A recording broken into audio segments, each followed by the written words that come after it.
Good afternoon, everyone. I welcome you all to the webinar of ICSI IIP on the topic Anatomy of IBC Cases. Today, we will discuss recent important IBC judgments of adjudicating authorities. We have with us Ms. Anagha Anasingaraju and Mr. Vikram Kumar as faculties. Dr. Prasant Sarangi, Chief Operating Officer of ICSI IIP, has also joined.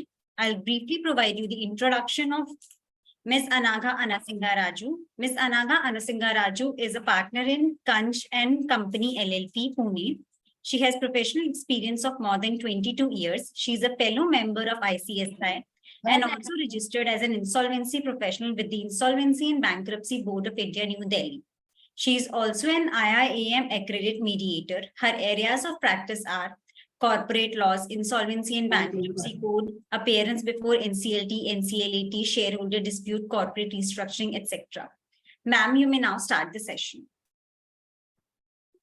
Thank you for the introduction and thank you for having me here today. And good afternoon to all of you, all the participants. Post that session and we are discussing cases. So let's try to ensure that we all don't fall asleep while we are doing this. We have 4 cases to discuss today, like in the first session. I don't know about the second session, but in the first session, we have 4 cases. So 2 are on moratorium and 2 are on the resolution plan, the rights of the COC in the resolution plan, in the process of the resolution plan as such. So let us start. I'll just give the name of the case. So I don't have a PPT or anything. I have just the facts which I am going to share on screen and we can discuss those.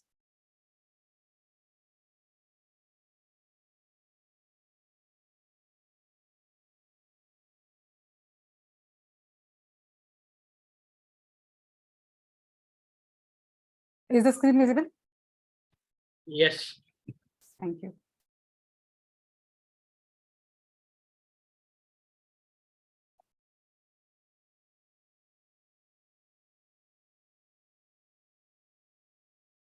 Okay. So the first case is Bank of India versus Mayfair Leisures Limited. Now, the original case citation, so what they have given me to discuss is one of the applications which was filed in this particular case. So I'm giving a brief background of the original case, and then we will discuss about this particular application. So this case is about the moratorium and the extent of moratorium. So the original case citation is Company Petition 213 of 2018.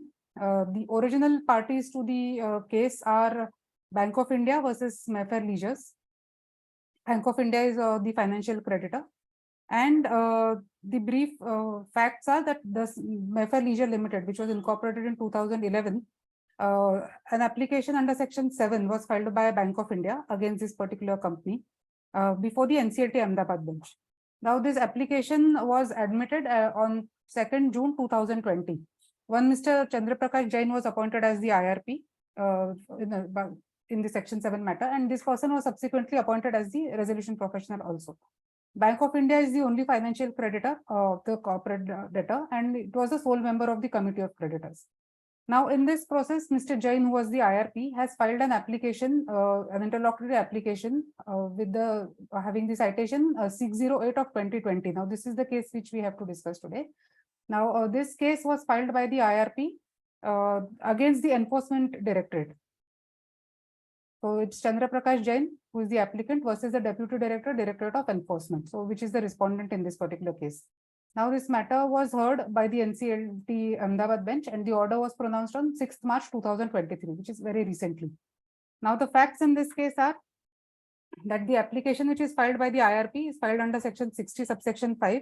So, as you are aware, Section 60 subsection 5 gives wide powers to the NCLT in deciding any matters or any issues which may face as RPs in the process.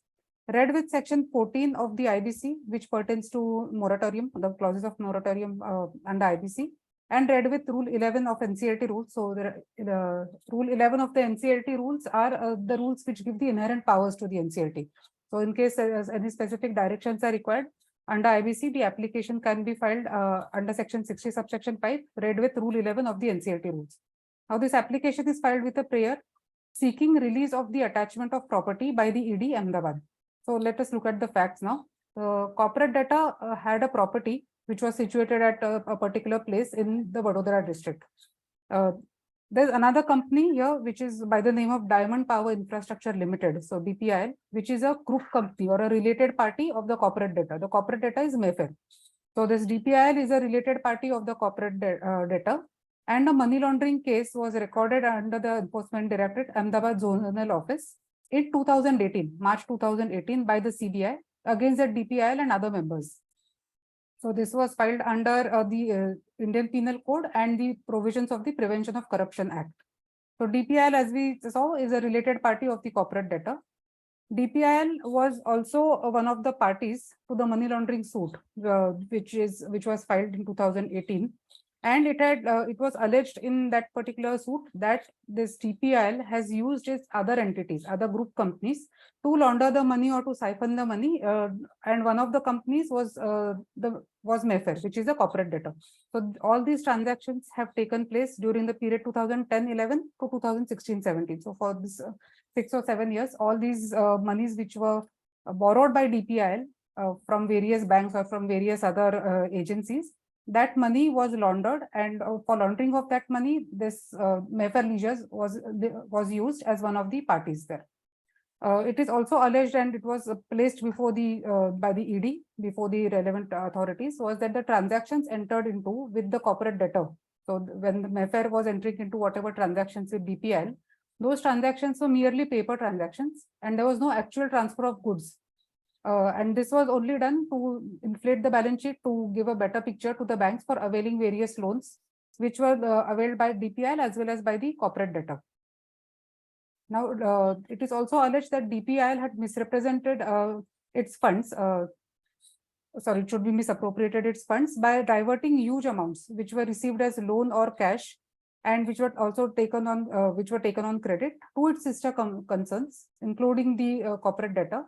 And those monies were used for investment in the real estate business of these companies. So Mayfair already was in the real estate business. These amounts which were taken in DPIL were used in the corporate debtor by way of diversion of funds. Now, this above mentioned property, which was attached by the CBI in April 2018, was also it was alleged that this was a product of the laundered funds, because of which this attachment was also extended to the asset of the corporate debtor. Now the situation is, now after this was done, this was in April 2018, this property was attached on the complaint by the ED or by the CBI under the Prevention of Money Laundering Act. Now in the current application, the Enforcement Directorate, which is the respondent, so the IRP is the applicant, the respondent is the Enforcement Directorate. It traced these immovable properties. So when it was when it had filed that case in 2018, all these assets were traced, and the value of these immovable properties came out to 22.72 crores.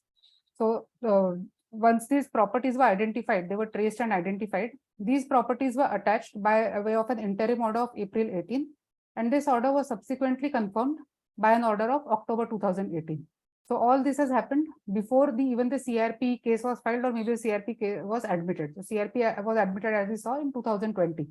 So this is the background. Then the ED has also filed a prosecution complaint before the special court, and that process was going on.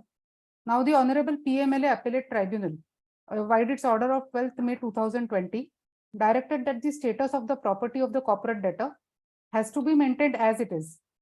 That is, as it was on 7th April 2018, when that initial investigation and that initial order was passed under the PMLA of 2002. So when the CRP commenced, at that point in time, the properties were already attached, and these were not in the custody of the company as such. So the IRP submitted that in view of the 12th May 2020 order passed by the Honorable PMLA Appellate Tribunal, he is not able to take possession of the property, nor is he able to dispose of. So as we know, in the course of CRP, we are required to take possession or custody of all the assets of the corporate debtor. And in this particular case, the IRP was not able to take possession because this was already attached by the Enforcement Directorate, and this was confirmed by various orders, as we saw from 2018 to 2020. Now the main issue in this application, which was to be decided by the NCLT, was whether the moratorium under section 14 of the IBC would also apply to a property which was attached for an offense under PMLA, and should it be considered as a distinct and special statute which has its own objective, and as such whether section 14 would be a bar, that is would the moratorium extend to such a property which was already attached by the ED before the commencement of CRP under the PMLA Act. So let us see the submissions which are made. So the submissions by the respondent, that is by the enforcement directorate in the case. So we understood what the application is filed for by the IRP is basically seeking custody and possession of this particular property. Now the enforcement directorate has submitted that the money laundering case dated so and so has been recorded by the enforcement directorate Ahmedabad zonal office on the basis of FIR which was filed in March 2018 by the CBI against DPI, so which is a sister concern. The money laundering case was recorded by ED on 5th April 18, and provisional attachment order was also issued in April 2018, which is much prior to the admission of the application before the NCLT, so much before the commencement of CRP. The moratorium-wide directions issued by the Honorable Tribunal are in respect of proceedings of civil nature, as well as disposal of the properties of the CD. Whereas the action taken by the ED under PMLA is a criminal matter, as I said, properties are derived from criminal activities. So here again, as we have seen in a number of cases related to moratorium, there always is a distinction which is made between the proceedings which are in a civil nature and the proceedings which are in a criminal nature. So the proceedings which are in a civil nature are generally categorized under which fall under the moratorium extended by under the CRP regulations. However, criminal cases, so be it under PMLA, be it under the 138 of the Negotiable Instrument Act, generally these are looked at as criminal proceedings, and they are kept out of the purview of the moratorium under section 14. And now I think we have sufficient number of judgments on both of these aspects, as of the PMLA as well as the orders which are passed in section 138. So wherever there is a question of whether those will be stayed or those will be brought under the moratorium, I think sufficient number of judgments are there which say that the PMLA is outside the purview of moratorium, as well as the section 138 cases are also out of the purview of the moratorium. So again, going back to the submissions of the ED, the ED is also saying after that the complaint was already filed before the special court in 2018, and the immovable properties attached by the ED are required to be available before the special court under PMLA for the purpose of confiscation of the same to the central government, as well as for imposition of penal action against DPIL and its directors or responsible officers under the relevant provisions of PMLA. Now, the reason is that what they're saying here is that these properties need to be identified, which is already done.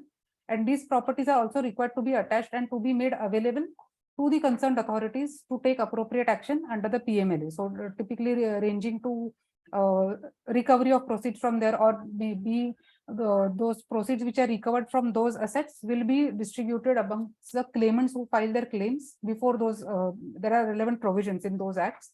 So the provisions allow the claimants to file their claims before the special authorities under PMLA, and from there they can recover their monies, or for whatever assets if they want to file anything, those claims are to be filed in that special act. So what they're saying here is that the ED is arguing that these properties are required to be in our possession, and these properties are already in our possession much before the commencement of the CRP. The ED has also contended that the objectives of both the laws are different, the IBC and the PMLA. The concerns of the IRP regarding availability of the properties are already covered under the provisions of PMLA. Once it is established that the money involved in the case is laundered, the said properties which are provisionally attached will stand confiscated and will be dealt with as per section 8 subsection 8 of PMLA 2002. The claimants with a legitimate interest in the property may be considered during the proceedings before the special court under the PMLA Act. The ED also stated that the IRP claim that is unable to perform his duties as an IRP because of the attachment of the property under PMLA. However, he has failed to note that the ED has already submitted a prosecution complaint before the MLA special court in the instant case for confiscation of the properties and prosecution of the accused person. So in short, what they're saying is that the IRP need not deal with this property since it was never in his custody, and it was taken away by these authorities much before the commencement of the CRP. And they're going forward to say that for performing his duties, what he needs to do is he needs to file a claim with the relevant authorities, that is before the special court, and as provided in section 8 subsection 8 of the PMLA. Now let us have a look at what is section 8 of the PMLA, 8 subsection 8. So this is about the powers of the special court under the PMLA Act. So section 8 subsection 8 provides, where a property stands confiscated to the central government under subsection 5, the special court, in such manner as may be prescribed, may also direct the central government to restore such confiscated property or part thereof of a claimant with a legitimate interest in the property, who may have suffered a quantifiable loss as a result of the offense of money laundering. So in short, the provision is made that any person who has a legitimate interest, who is a claimant and who can show that what is this legitimate interest and what is the loss that he has suffered, which should be again quantifiable. So because of this offense of money laundering, if he has suffered a loss, he can file a claim with the special court in the prescribed format. And provided that the special court shall not consider such claim unless it is satisfied that the claimant has acted in good faith and has suffered the loss despite having taken all reasonable precautions and is not involved in the offense of money laundering. Provided further that the special court may, if it thinks fit, consider the claim of the claimant for the purposes of restoration of such properties during the trial of the case in such manner as may be prescribed. So what they're saying here is, again, after filing the claim, the IRP can claim the possession and the custody of the property of the corporate debtor before the special court. So NCLT does not have the jurisdiction to deal with this, and this will not fall under the moratorium under section 14. Now, based on this application, the decision which is given by the NCLT, Ahmedabad bench. So the Ahmedabad bench has relied on a decision given by the High Court of Madras in the matter of Deputy Director ED versus ARC and others. And it has observed that NCLT has no jurisdiction to go into the matters which are governed by PMLA. So as I said, a number of cases have been decided now which say that the NCLT does not have jurisdiction and the provisions of PMLA will prevail over the provisions of section 14 of IBC. And therefore, section 14, having consequent upon an order passed by the NCLT declaring moratorium, would not apply to the PMLA, which is a distinct and special statute, having its own objective. And as such, section 14 would not bar a proceeding under the Act. So the relevant portion of that order of the High Court is again reproduced here. So in that order, the High Court says, section 14 of the IBC speaks of moratorium. A declaration has to be made through an order by the NCLT in this regard. If one carefully goes through the said section, there is no way a professional attachment order passed under the provisions of PMLA would automatically invite a moratorium. This provision only speaks about the consequence for institution of the suit, for continuance and for other proceedings against the corporate debtor. Therefore, section 14 of the IBC is consequent upon an order passed by the adjudicating authority declaring moratorium. This would not apply to a special enactment which travels on its own path. After all, one cannot presume a conflict between two enactments having its distinct roles with their objections. As stated, it only speaks about the follow-up action over a property, which is a subject matter of the proceedings before the NCLT under the IBC. The section 14 would not bar a proceeding under the PMLA. So here they have also tried to distinguish the intent or the purpose of both the acts, and they have said that there is no conflict as such between the two of them. So wherever there is no conflict, then there is no question of IBC having an overriding effect. PMLA is a separate legislation by itself, and that legislation will stand by itself, especially when, especially in the case where the custody was already taken before, much before the CRP commenced. So in this case, what was properly what held is that it is clear that the proper recourse to be resorted to by the CD is to approach the competent forum, that is at special court under the PMLA to its logical end, or to any other jurisdictional forum other than the purview of IBC in a manner known to law and in accordance with law. So they're saying that the NCLT does not have jurisdiction to decide these cases of PMLA or to bring this under the ambit of the moratorium. And thus this application before the NCLT filed by the IRP seeking custody and possession of the property was rejected.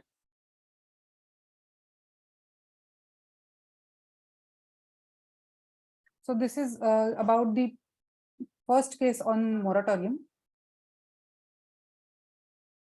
Now we will look at the next case. Yeah.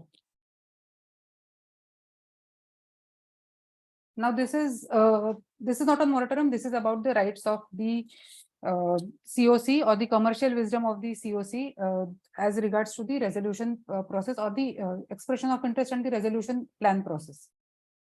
The case name is M.K. Rajgopalan versus S. Rajendran in the matter of Vasan Healthcare Private Limited. So Mr. Rajendran was the RP of Vasan Healthcare. And this is a case which is decided by the NCLAT Chennai bench in appeal number so and so, which is passed by on 17th of March 2023. So again, a very recent judgment. The parties are M.K. Rajgopalan, who is the petitioner or who is the applicant in this case, Mr. Rajendran, who is the RP, who is the first respondent, and ASG Hospital Private Limited, who is the successful resolution applicant. Now let us look at the facts of the case. So the present appeal is filed by the appellant, that is Mr. Rajgopalan, in respect of the order which was passed by the NCLT Division Bench Chennai of 3rd February 2023. The order was passed on an interlocutory application for approving the resolution plan submitted by the respondent number 2. So respondent 2, that is ASG Hospital Private Limited, filed a resolution plan in respect of Vasan Healthcare, and he was declared as the successful resolution applicant. Now this appellant M.K. Rajgopalan, who was also another resolution applicant, he has challenged the approval of the resolution plan. So that is the background. The appellant in the current matter is the resolution applicant who had submitted a resolution plan. However, the resolution plan submitted by the appellant was not accepted, and hence the appellant is a successful unsuccessful resolution applicant. R2, that is the successful resolution applicant,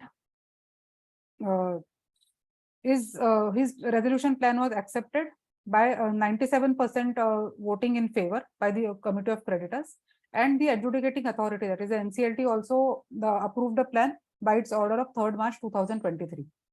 The resolution plan which was implemented, which was submitted by the respondent 2 after approval by the NCLT, was implemented by the RP, and funds amounting to 400 crores were already infused as per the accepted resolution plan, and the same were to be distributed to the stakeholders of the CD. So whatever funds were to be infused by under the resolution plan, that were infused in the CD.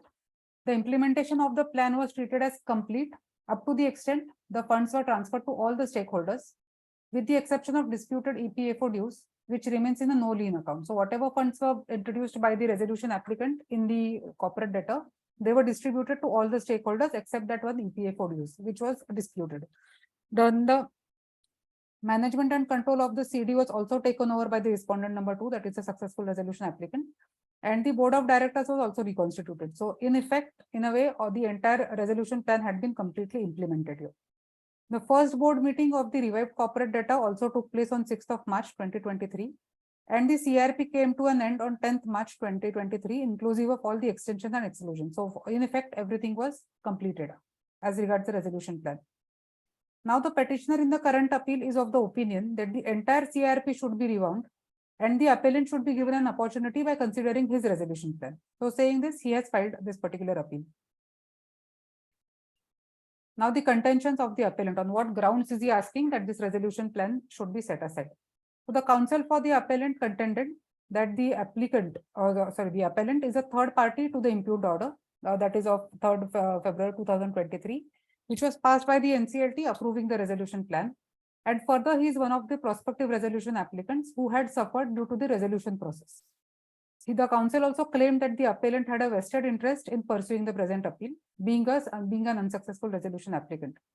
The appellant had objected the resolution plan through an IA of 507 of 2022 before the tribunal, which was dismissed. So first he filed an application challenging the process or challenging the approval of the resolution plan before the NCLT.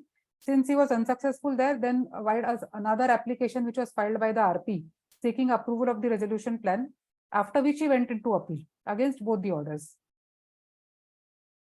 Now in this application challenging the resolution plan, that is IA 507 of 2022, the petitioner had contended that the COC had unanimously decided that no further opportunities for improving the plans were to be given to any PRO. So once all the plans had been submitted, the COC had unanimously decided that no further opportunities are to be given to any of the prospective resolution applicants for improving their plans. However, the successful resolution applicant, that is respondent number 2 here, he wrote an email to the COC members and to the RP, saying that that they are ready to improve the plan substantially if another opportunity is given to them. So this the COC first rejected that contention. They said that we cannot go and start the process again in that sense. But then again, the COC passed a resolution saying that yes, then opportunity be given to everybody. So now the question is whether this can be done. So this is something which he has challenged. So the successful RA offered to give ask for a chance to improve his plan. And this opportunity was then given to all the PRAs, including the appellant. So it is not that the appellant was not given a chance to improve his plan. All the potential resolution applicants were asked to resubmit their plans with maybe better terms and conditions or whatever they had to submit again.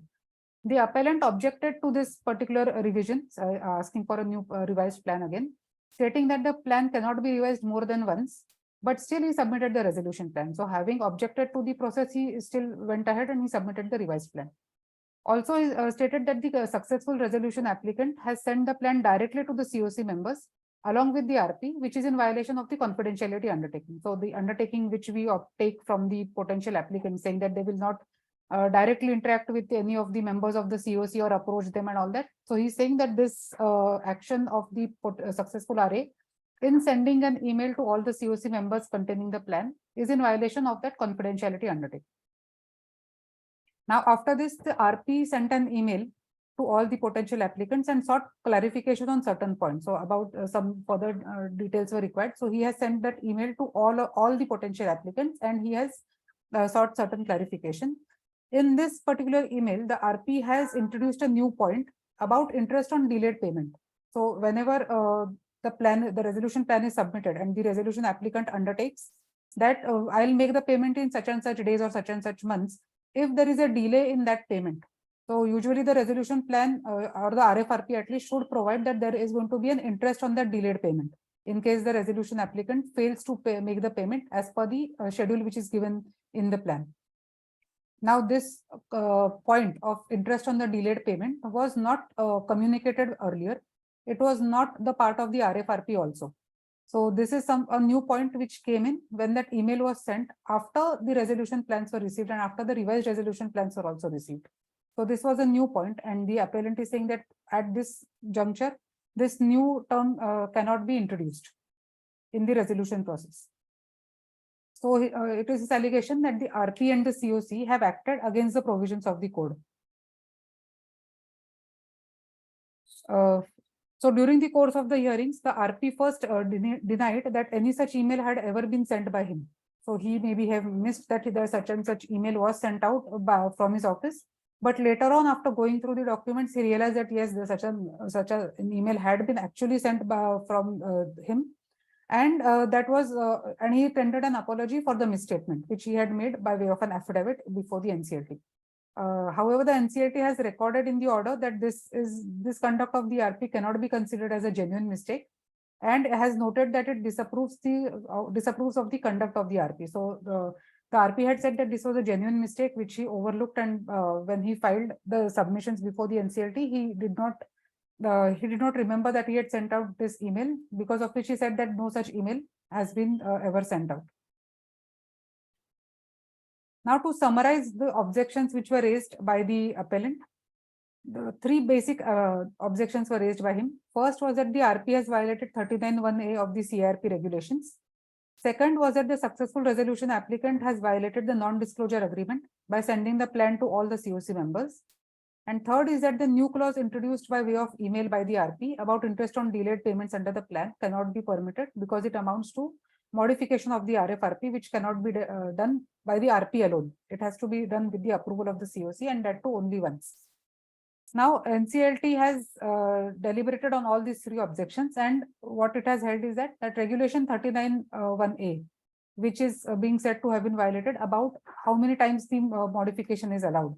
So this regulation was introduced after the RFRP was issued. So this regulation came in recently, and this RFRP and the Form G was issued much prior to the introduction of the regulation 39(1)(a). And hence regulation 39(1)(a) would not be applicable since it has a prospective application, not a retrospective application. So that being the case, then the commercial wisdom of the COC in seeking revised plans would prevail. So how many times they want to review the plan, or revise that, that would be based only on the commercial wisdom of the COC. This regulation 39(1)A will not come in the way of asking for revised plans. Then the second point is the unsolicited email, which was sent by the successful resolution applicant saying that I can improve my plan.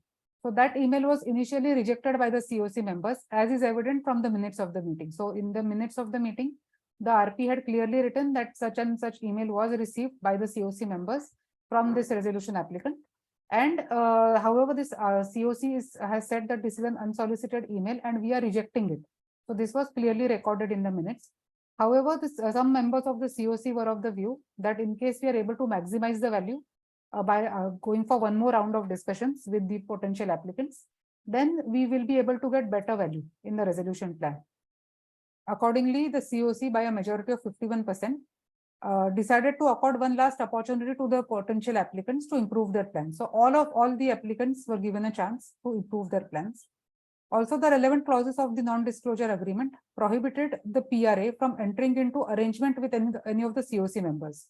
In the instance case, there was no arrangement as such, only an email was sent. So in that sense, the NCLT held that the allegation that this was a violation of the non-disclosure agreement is not right, because there was no arrangement which was entered into by the potential applicant with any of the COC members. Then as regards the third point about the new clause being introduced, since the appellant has submitted his revised plan in spite of the delayed condition of the clause of interest, the appellant is now stopped from raising that issue. So they have not gone into the merits of whether this issue was right or wrong. They have said that since the appellant, even though it may be under protest or whatever, but he has agreed to it, and he has, by submitting his revised plan, he has in effect agreed to this condition which was stipulated in the email of the RP. So he has agreed to it. Now he cannot go back and challenge that particular thing. So accordingly, the NCLT then dismissed his objections which were raised against the resolution plan and proceeded to decide the resolution plan on the merits. Now the NCLT also approved the resolution plan, and then while approving that particular plan, on that it has also observed that the appellant's final plan, that is the final plan, revised plan which was submitted by this particular appellant, was less by 45 crores, and that he has no vested interest to challenge the successful plan. Hence his application was rejected. So now when he has come in appeal, he is saying that yes, he is a stakeholder, he has a vested interest to challenge the plan, and accordingly he has filed this appeal against both those orders. Now before the NCLT, the council has filed this IA number so and so for granting leave to the applicant to prefer his appeal in the interest of justice, and he has relied on decisions of the tribunal in earlier matters, given in the case of Dolphin Wintred and ROC versus Bhagyodan Company, in which it was the process had been challenged successfully. And now in appeal, the contentions which are taken by the respondent number 1, that is the resolution professional here. So the RP is saying in the appeal that the first respondent submits that the petitioner or the appellant, being an unsuccessful resolution applicant, has no locus standi to question the approval granted by the NCLT on 3rd February 2023 to the resolution plan of which is filed by ASG, that is the second respondent.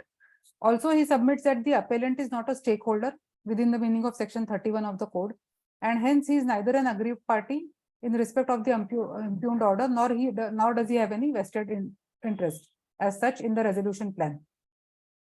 Section 31(1) provides that if the adjudicating authority is satisfied that the resolution plan as approved by the committee of creditors under section 30 meets the requirements as referred to in section 30 subsection 2, it shall by order approve the resolution plan, which shall be binding on the CD, its employees, members, creditors, including central and state government or local authority, to whom a debt in respect of payment of dues arising under any law for the time being in force, such as authorities to whom statutory dues are owed, guarantors and other stakeholders involved in the resolution plan. So this is the binding nature of the resolution plan once it is approved by the NCLT. So the contention of the RP is that he does not fall in this definition of a stakeholder. Advancing his argument, the first respondent pleaded that an unsuccessful resolution applicant cannot be considered as a stakeholder pertaining to the CD And in reality, the appellant is not a person aggrieved within the meaning of section 61. So he has no locus standi either as a stakeholder or as an aggrieved person, which is required under section 61 to file an appeal. So on section 61, an appeal can lie against an approved resolution plan only on the following grounds. So the grounds are very clear on which the resolution plan can be challenged. Is the approved resolution plan is in contravention of the provisions of any law for the time being in force. There has been material irregularity in exercise of the powers by the RP during the CIRP. The debts owed to the corporational creditors of the CD have not been provided for in the resolution plan in the manner which is specified by the board. The insolvency costs have not been provided for repayment in priority to all other debts, or the plan does not comply with any other criteria specified by the board. So unless the plan is being challenged on any of these grounds, an appeal under section 61 cannot lie. This is what is the contention of the RP. Another stand taken on behalf of the first respondent is that the petitioner has not brought up proceedings against the CD, being a necessary party to the instant appeal, and on that ground the appeal is incompetent and or not maintainable, as in he has not made the CD as a party to the appeal. Now the contentions of the successful resolution applicant, who is the second respondent. According to the second respondent, he took over control of the CD and the new board of directors was constituted, who have taken over the management of the CD. Even the first board meeting of the revived corporate debtor has been held, and it has taken place on 6th March 2023. He has also argued that there is no vested right conferred upon the appellant to question the approval of the resolution plan by the NCLT because of the simple fact that the petitioner had subjected himself to the very process of revision of the resolution plan. So now he cannot go back and say that there was something wrong which happened after he has himself participated in the entire process.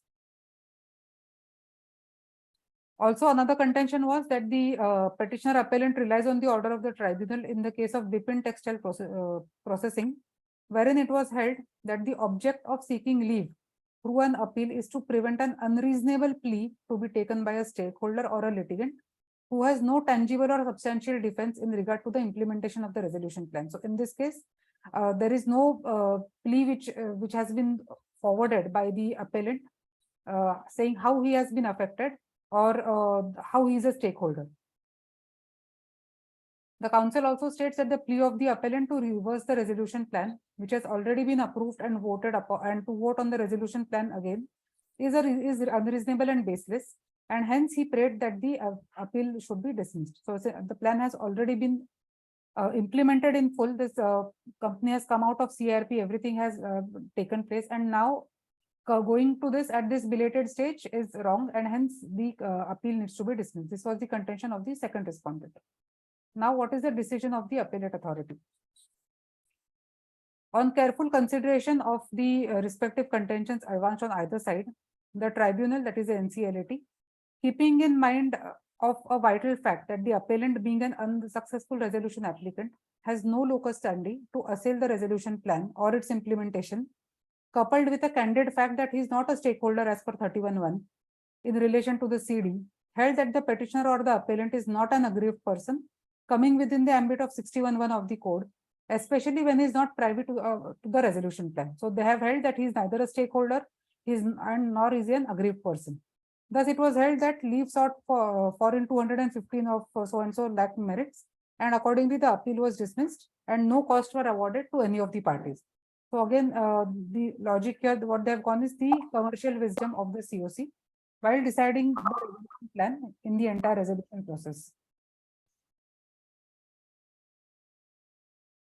So this was the first case on the resolution plan process. This is the second case on the resolution plan process.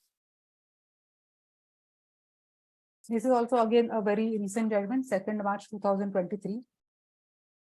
And a lot of similarities are there between the previous case and this case, wherein again the process was challenged, the challenge mechanism which is utilized by the RP for calling of resolution plans or for revising the resolution plans. That was also discussed in this particular case. So the name of the case is Vistra ITCL India Limited versus Torrent Investments Private Limited. Case citation is given and it is decided by the NCLT in New Delhi It is arising out of an order which is passed by the NCLT Mumbai bench in this case. And presently, appeal has been filed against this order, but that appeal is still pending. That is not decided yet. So this appeal, so depending upon what is the outcome of that appeal, this may or may not attain a finality. The parties are Vistra ITCL India Limited, which is the appellant, and Torrent Investment Private Limited and others are the respondents in this case. Brief facts. The CRP was initiated against the corporate debtor, that is Reliance Capital Limited. So the original corporate debtor is somebody completely different. So the original CD was the Reliance Capital Limited, against which the CRP commenced on 6th December 2021. After the RBI superseded the board of directors of the CD and appointed the administrator. So this is going under the financial services provider, I mean those regulations. On 26th April 2022, the administrator issued the request for resolution plan. In response to the RFRP, no satisfactory plans were received. So the RFRP was again issued in October 2022, under which the last date for submission of the plan was 28th November 2022. In this round, there were 4 resolution applicants who submitted their plans, namely Torrent Investments, who is the appellant here, IndusInd Holding International Holding Limited, Cosmia Financial and Pyramid Group, and Oak Tree Capital. So there were 4 resolution applicants who submitted 4 plans for consideration. In the 26th COC meeting, the members of the COC opined that the bid values that have been received are not acceptable. Accordingly, the administrator issued a notice of note for the challenge mechanism, so which happened on 14 December 2022. On 21st December 2022, the challenge mechanism process was conducted, in which 2 resolution applicants, that is Torrent and IndusInd, participated. So the other 2 did not participate in this. Out of the 4 resolution applicants, only 2 resolution applicants participated in the process. IIHL, that is the IndusInd International, they participated until the 3rd round of the challenge mechanism. And the final NPV, what they had submitted, was 8,101 crores. Torrent Investments submitted the bid till the 4th round, and their final NPV was 8,640 crores. Each of this NPV was self-certified by them, and which was again subject to the verification by the COC advisors. So the COC had appointed a set of advisors who were going to verify these NPVs, which were self-certified by each of these resolution applicants. On the same day, the administrator sent an email to the resolution applicants that the highest NPV is of Torrent, which is 8,640 crores, because IHL IndusInd was lower than that. On 23rd December 2022, 29th COC meeting was held, and in which the revised draft resolution plans after the challenge mechanisms were considered. Now, as we have seen, the NPV of IIHL was 8,110 or something, as was self-certified by them. But when they were submitting the revised plan on 23rd December, their covering email of IIHL included additional payments over and above that NPV, which was coming now to 9,000 crores. Now, this was a deviation from the final bid submitted by IIHL. So the original bid, which was submitted after the 3rd round here, as we saw, was 8,110. And when they actually submitted the plan, the covering letter in the covering note, they added certain amounts which they will additionally pay. And now the total was coming to 9,000 crores. Now, against this, Torrent sent an objection to the administrator, citing media reports with reference to the revision in bid by IIHL. So the Torrent came to know about this revision from the media, and against which they sent an email to the administrator saying, this is a violation and how can this be allowed? On 31st December, Torrent filed an application before the NCLT praying for various relief. So this entire process, as it was sent to the administrator, the Torrent also filed an application with the NCLT challenging this revised bid. Now, on 3rd January 2023, the NCLT allowed the prayer of Torrent and directed the administrator not to submit any non-compliant plan to the COC. Torrent was given liberty to implead the COC as party to the application. So there an interim order was passed by the NCLT Mumbai bench on 3rd Jan, which allowed their prayer and directed the administrator not to submit any plan for voting, any non-compliant plan for voting. On 3rd Jan, same day, the 30th COC meeting was also held. In this meeting, the process advisor informed the COC that the NPV calculated on the basis of financial proposal of Torrent and IIHL were different from the NPV submitted by the resolution applicants in the challenge mechanism. So both of them, apparently it appears that both of them had given a different NPV, and based on the calculations which were done by the process advisors, the NPVs were different. Now it was decided by the COC that both the resolution applicants may make corrections to their draft resolution plans which were submitted in December 2022 and resubmit the revised plans within 24 hours of the communication. So since both of them had, there was mistakes in both of the plans which were submitted, both were given an opportunity to submit their revised plans. On 6 Jan, the administrator received an email from IIHL and Torrent, including the draft resolution plan. So again, the administrator, both these parties submitted the revised resolution plans after receiving that email from the administrator. Torrent gave draft resolution plan with the revised offer, offering an entire amount of 8640 crores upfront. So when they were submitting the final plan, they retained the NPV as it was, but they said that the entire amount will be offered upfront. IIHL gave its revised draft resolution plan, including some additional payments. So they also changed the amount which was going to be given in the plan. Then on 6 Jan, the COC held its 31st meeting, in which it was opined that the outcome of the challenge mechanism undertaken was not satisfactory. So maybe the COC thought that this could be improved, or another process, another challenge process needs to be undertaken so that they can get better value. So accordingly, the COC in its commercial wisdom proposed that an extended round of challenge mechanism with the existing bidders be conducted. So not being satisfied with 8110 or 8640, they again decided that one more round needs to be conducted, whereby of the challenge mechanism, whereby both these parties can be allowed to vote or can be allowed to submit the revised bids. So in the COC meeting, which was held on 10th of January, a resolution was passed by the COC with 98% votes in favor, in which they decided to extend the challenge mechanism. On 2nd of February 2023, final orders were pronounced by the NCLT Mumbai bench in the application which was already filed by Torrent, and in which it was held that the COC was not correct in extending this time or in having these multiple rounds of challenge mechanism. And once the resolution plan initially was received, they ought to be considering that plan. So this was the order which was passed by the NCLT on 2nd of February. Now against this order, the Torrent has filed this challenge. So also in the order which was passed by the NCLT, the administrator was directed to take the resolution process of the CD to its logical conclusion without going for another round. And the administrator and the COC were not to allow deviation in the highest NPV financial proposal of 8110 of IIHL and the highest NPV of 8640 of Torrent. So these were the directions which were passed by the NCLT Mumbai bench. Aggrieved against this order, Vistra ITCL has filed an appeal, and also IndusInd International Holdings has also filed an appeal. So both of these parties have filed their appeal. Now Vistra ITCL is a new party which has come in here. Vistra ITCL India Limited is the authorized representative of the bondholders who are forming part of the COC. Now the COC has a class of creditors which are the bondholders, and their representation on the COC is being done by Vistra ITCL.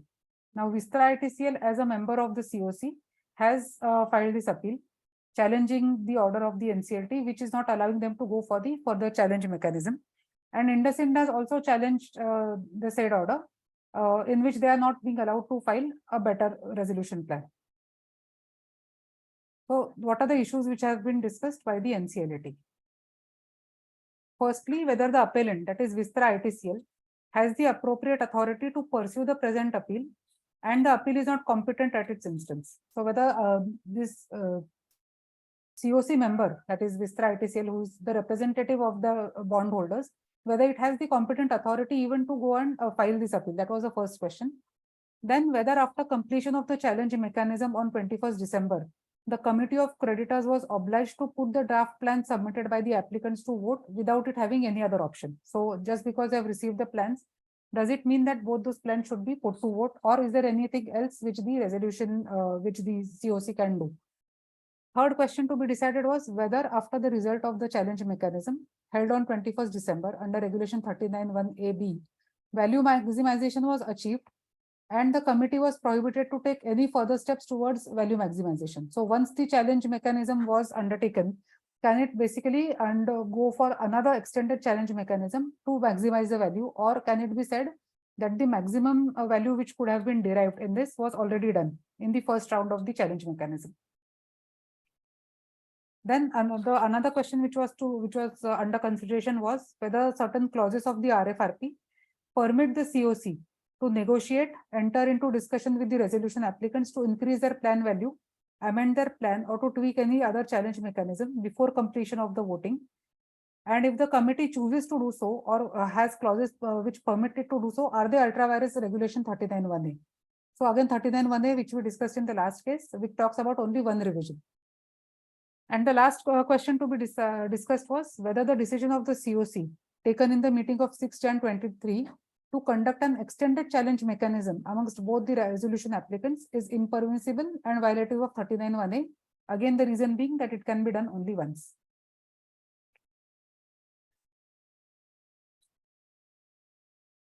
Now, the decision of the appellate tribunal. Now, senior counsel appearing for respondent number 1, that is Torrent, has challenged the locus of the appellant to file this appeal against the order of 2nd February. So we have seen that the appeal has been filed by Vistra, which is the representative of the bondholders. The appellant is the authorized representative of bondholders forming part of the COC, and the AR is required to always act in accordance with the prior written instructions from the financial creditor it represents. So what they're saying basically is that there are no prior written instructions from the financial creditors to file this appeal, and so accordingly Vistra is not allowed to file this appeal, or is not competent to file this appeal. They have also relied on section 25A and section 21(6)(a) of the code to substantiate that the appellant can only act once it has received the instructions from the financial creditors. The NCLAT has held that the board of directors of a company, so it is taking an analogy here, that the board of directors of a company is fully competent to take all steps on behalf of Vistra ITCL, including initiation of legal proceedings. When the board has authorized filing of the appeal through the AR, the submission cannot be accepted that the appellant is not authorized by the shareholders. That is one. And interest of the shareholders are looked by the board of directors of Vistra, and the board has been authorized accordingly. In the case of appeal filed by the financial creditor, who is a member of the COC and holds 90% voting share in the COC, there is sufficient locus with the appellant to challenge the impugned order of 2nd February 23. Thus, the appellant, being a financial creditor in the COC, does not lack jurisdiction to file this appeal. So, accordingly, the NCLAT has held that being a 90% shareholder, 90% holder of the voting power in the COC, it definitely has the jurisdiction to file this appeal. Now, with regard to insertion of regulation 39A, which talks about only one revision or one modification which is allowed in the resolution plans. So regulation 39A has two parts, part A and part B. Sub-regulation 1 begins with the expression resolution professional may, if envisaged in the RFRP. First is allow modification of resolution plan received under sub-regulation 1, but not more than once. Or part B, use a challenge mechanism to enable the resolution applicants to improve their plans. So again, two are independent of each other. The insertion of regulation 39A was with clear object to reduce the delay, which is caused in submission of the final resolution plan. It has been submitted that although in subclause A, there is a restriction in modification of resolution plan not more than once, but there is no such restriction in clause B. So when we read again clause A, it says allow the modification of plan received under subregulation 1, but not more than once. So the restriction is only for the modification as such. But if it's a challenge mechanism, which is going to be followed as discussed by the COC, then there is no such limitation. So challenge mechanism, any number of modifications is possible. The challenge mechanism by its very nature envisages multiple rounds of challenge. Hence, no other expression was required in the regulation except the word challenge mechanism. So it need not be specified how many times it is going to be done. The consequence of insertion is that the RP may either permit the applicant to modify its plan, but not more than once, or to use a challenge mechanism to enable the resolution applicant to improve their plan. So which is in essence saying that all the applicants are going to be given just or fair chance to to go and modify their plans or to improve their plans rather than modification, to improve their plans, which is open or which is applicable to all the resolution applicants who may be there. So the questions to be considered under regulation 39(1)(a) are whether regulation 39(1)(a) contains an implied prohibition on the jurisdiction of the COC to enter into any further negotiations with the applicant or to further ask a resolution applicant to increase its resolution plan value. So the questions which were to be discussed. The first question is whether the 39(1)(a) has an implied prohibition on the jurisdiction of the COC to enter into further negotiations or to ask the resolution applicant to increase its plan value. In this regard, the NCLT has held that the authority and jurisdiction to consider a resolution plan for approval is vested with the COC after considering its feasibility and viability under section 30 subsection 4. So section 30 subsection 4 clearly says that the plan can be put for voting after considering its feasibility and viability. So 39(1)(a) was inserted, empowering the RP to allow modification of the plan, but not more than once, or use a challenge mechanism to enable the applicants to improve their plans. 39(1)(a) cannot be read containing any fetter on the right of COC to take further action as per the RFRP after receipt of the resolution plan consequent to the challenge mechanism. The judgment of this tribunal in Jindal Stainless Limited versus Shailendra Ajmera RP of Mittal Corp, decided on 18th Jan 2023, has been relied upon. This tribunal held that there can be no fetter on the power of COC to cancel or modify any negotiation with the applicant, including a challenge process, but it is the wisdom of the COC to take a decision in this regard. Again, it is relevant to notice that in the minutes of the COC meeting, it was noticed that the bid of IIHL was not in accordance with the bid, which was offered in the challenge mechanism. So like we saw in the discussion just now, in the bidding, it was 8110, but when they actually finally sent the email, it was for 9,000 crores. So that has also been noted by the NCLT that and which was also recorded in the minutes of the meeting, that the bid of IIHL was not in accordance with the bid which was offered during the challenge mechanism. The decision of the COC to go for the extended challenge mechanism cannot be said to be based on the bid of IIHL. And further, the view of the NCLT that second challenge mechanism runs foul to regulation 39(1)(a) also cannot be sustained for the same reason. The NCLT has also noticed the judgment of this tribunal delivered in Jindal Stainless Limited, and has distinguished the said judgment on the ground that in the present case, no extensive powers were reserved in the COC in the RFRP. The NCLT further fell into error in coming to a conclusion that there is no power with the COC to enter into negotiations with the resolution applicant after the challenge mechanism, and the exercise of commercial wisdom is circumscribed by the framework of value maximization provided under the code read with the regulations. So as we know, as we have gone through so many RFRPs and all, we have seen the language which is generally used there. So which is very, very wide in power, which giving wide powers to the COC and the RP, saying also giving information about how many times or what is the extent of powers of the COC to ask for revised bids or to negotiate with each of the parties. So generally all RFRPs will include language to that effect. But now the sanctity of that language, as was held in Jindal Steels, is also being upheld now in this particular case, that whatever language we are using, giving wide powers to the COC to establish the commercial wisdom, that is held to be valid now. So the second question is whether the regulation 39(1)(a) has taken place of negotiation process, and does it foreclose any negotiation by COC with the resolution applicant? So the question was, no negotiations can take place by the COC after the challenge mechanism is concluded, since by the mechanism brought in by inserting 39(1)(a), the earlier negotiations process undertaken by the COC has been substituted, which used to cause great delay in conclusion of the CRP. The question to be answered is whether the regulation 39(1)(a) has taken in place of the negotiation process, and does it foreclose any negotiation by the COC with the resolution applicant. So this was the contention of the appellant, that 39(1)(a), the amended 39(1)(a), is in place of whatever negotiation powers the COC had, and now the COC cannot go back and do any further negotiations. Now, with regard to this contention, the NCLT has held that section 30 subsection 4 statutorily contemplates approval of the resolution plan by a vote not less than 66% of the voting share of the financial creditors after considering its feasibility and viability. Thus, voting has to be there after consideration, which clearly negates the submission that after receipt of the resolution plan, subsequent to challenge mechanism, the COC is obliged to put the plan to vote and it has no other option. So what they're saying basically is that even after the resolution plan is received after the challenge mechanism, it is not compulsory for the COC to place those resolution plans for voting. They can again go for a better bid if required, if the COC decides accordingly. Regulation 39(1)(a), A and B use the expression, use two different expressions. One is allow modification of the resolution plan, but not more than once, or use a challenge mechanism to enable resolution applicants to improve their plans. Both the above acts, that is modification of the plan or the challenge mechanism to improve the plans, are the acts to be undertaken by the resolution applicants. The consideration by the COC comes after the plan is examined by the RP and presented before the COC.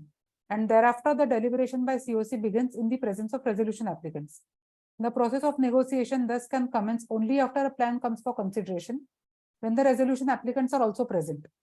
The modification of plan can be done not more than once. An improvement of the plan under 39(1)(a) is before deliberation on the plan.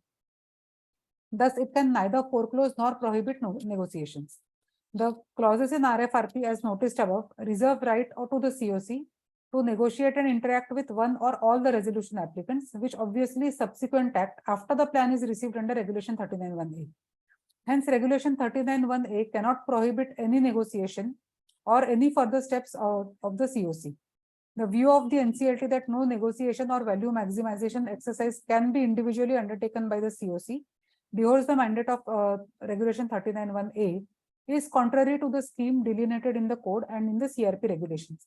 The very concept of negotiation envisages dialogue between two parties. So, in essence, in this point number 3, what the NCLT is saying, that the first step is to ask for the plans, that is to invite the plans. Once the plans are received by the RP, the RP will examine the plans and then place them before the COC, after which the COC will start deliberating and after which they will start negotiating. So whatever is being contended by the resolution applicant, whether the COC has the powers once the plans are received, is in fact that the powers of negotiation start only after the plans are received. They cannot start before that. So a reference to Regulation 39(1)(a) contemplates modification of the resolution plan and improvement of the plan at the instance of the resolution applicant. The above modification or improvement in the plan cannot be confined only to the plan value. Rather, it shall cover the entire plan. And if it is held that any modification or improvement is not permissible after conclusion of the process under 39(1)(a), it shall become a handicap in successful resolution of the CD. Since the COC may opine that certain modification and improvement in plan are necessary for successful resolution of the corporate debtor. Thus, Regulation 39(1)(a) does not prohibit COC from negotiating with resolution applicants or asking the resolution applicants to further increase the plan value. So the NCLT is going here one step ahead, and it is saying that it is not the modification or the improvement need not be limited only to the plan value or the amount which is to be paid in the plan, but any other aspects of the plan can also be modified when it is going for a challenge mechanism or whether it is going for a modification of the plan. So in that sense, all these steps fall under the commercial wisdom of the COC, and accordingly they can undertake all these steps. Now the next question is whether the conclusion of the challenge mechanism on 21st December gave any right to the respondent number 1 to claim that his resolution plan, which had the highest NPV, should be put to vote. So whether Torrent can say that instead of going for another challenge mechanism, is it mandatory that his plan should have been put to vote? Now, in this case, the NCLT for this question has held that it has referred to the judgment of ArcelorMittal and says that where it was held that no right accrues to the highest bidder just because he is the highest bidder, and you would notice that these clauses are also written in the RFRP document, that no right accrues to the highest bidder just by virtue of him being the highest bidder. Even if R1's plan consequent to challenge mechanism held on 21st December was with highest NPV, it does not have any right to insist that the plan should be put to vote by the COC without taking any further steps by the COC. So asking for that is not envisaged by the code. The adjudicating authority concluded that no negotiation or value maximization exercise can be individually undertaken by the COC in view of the provisions of Regulation 39(1)(a), which is a grave error which has been committed by the adjudicating authority when it allowed that particular I. This is what has been held by the NCLT with regard to this particular question. Now, to conclude, the NCLT has concluded that even after completion of the challenge mechanism under Regulation 39(1)(a)(b), that is the challenge mechanism, the COC retains its right or jurisdiction to negotiate with one or the other resolution applicants or to annul the resolution process and to embark on to reissue RFRP. So even after the plans have been received, what they're saying is that if the CRP period is still there, then the COC can again go back and embark on the process right from issuing of the RFRP again. 39(1)(a) cannot be read as a fetter on the powers of the COC to discuss and deliberate and take further steps of negotiations with the resolution applicants, which resolutions are received after completion of the challenge mechanism. So in short, the COC has unfettered powers to try and improve or maximize the value which they might get under a resolution plan.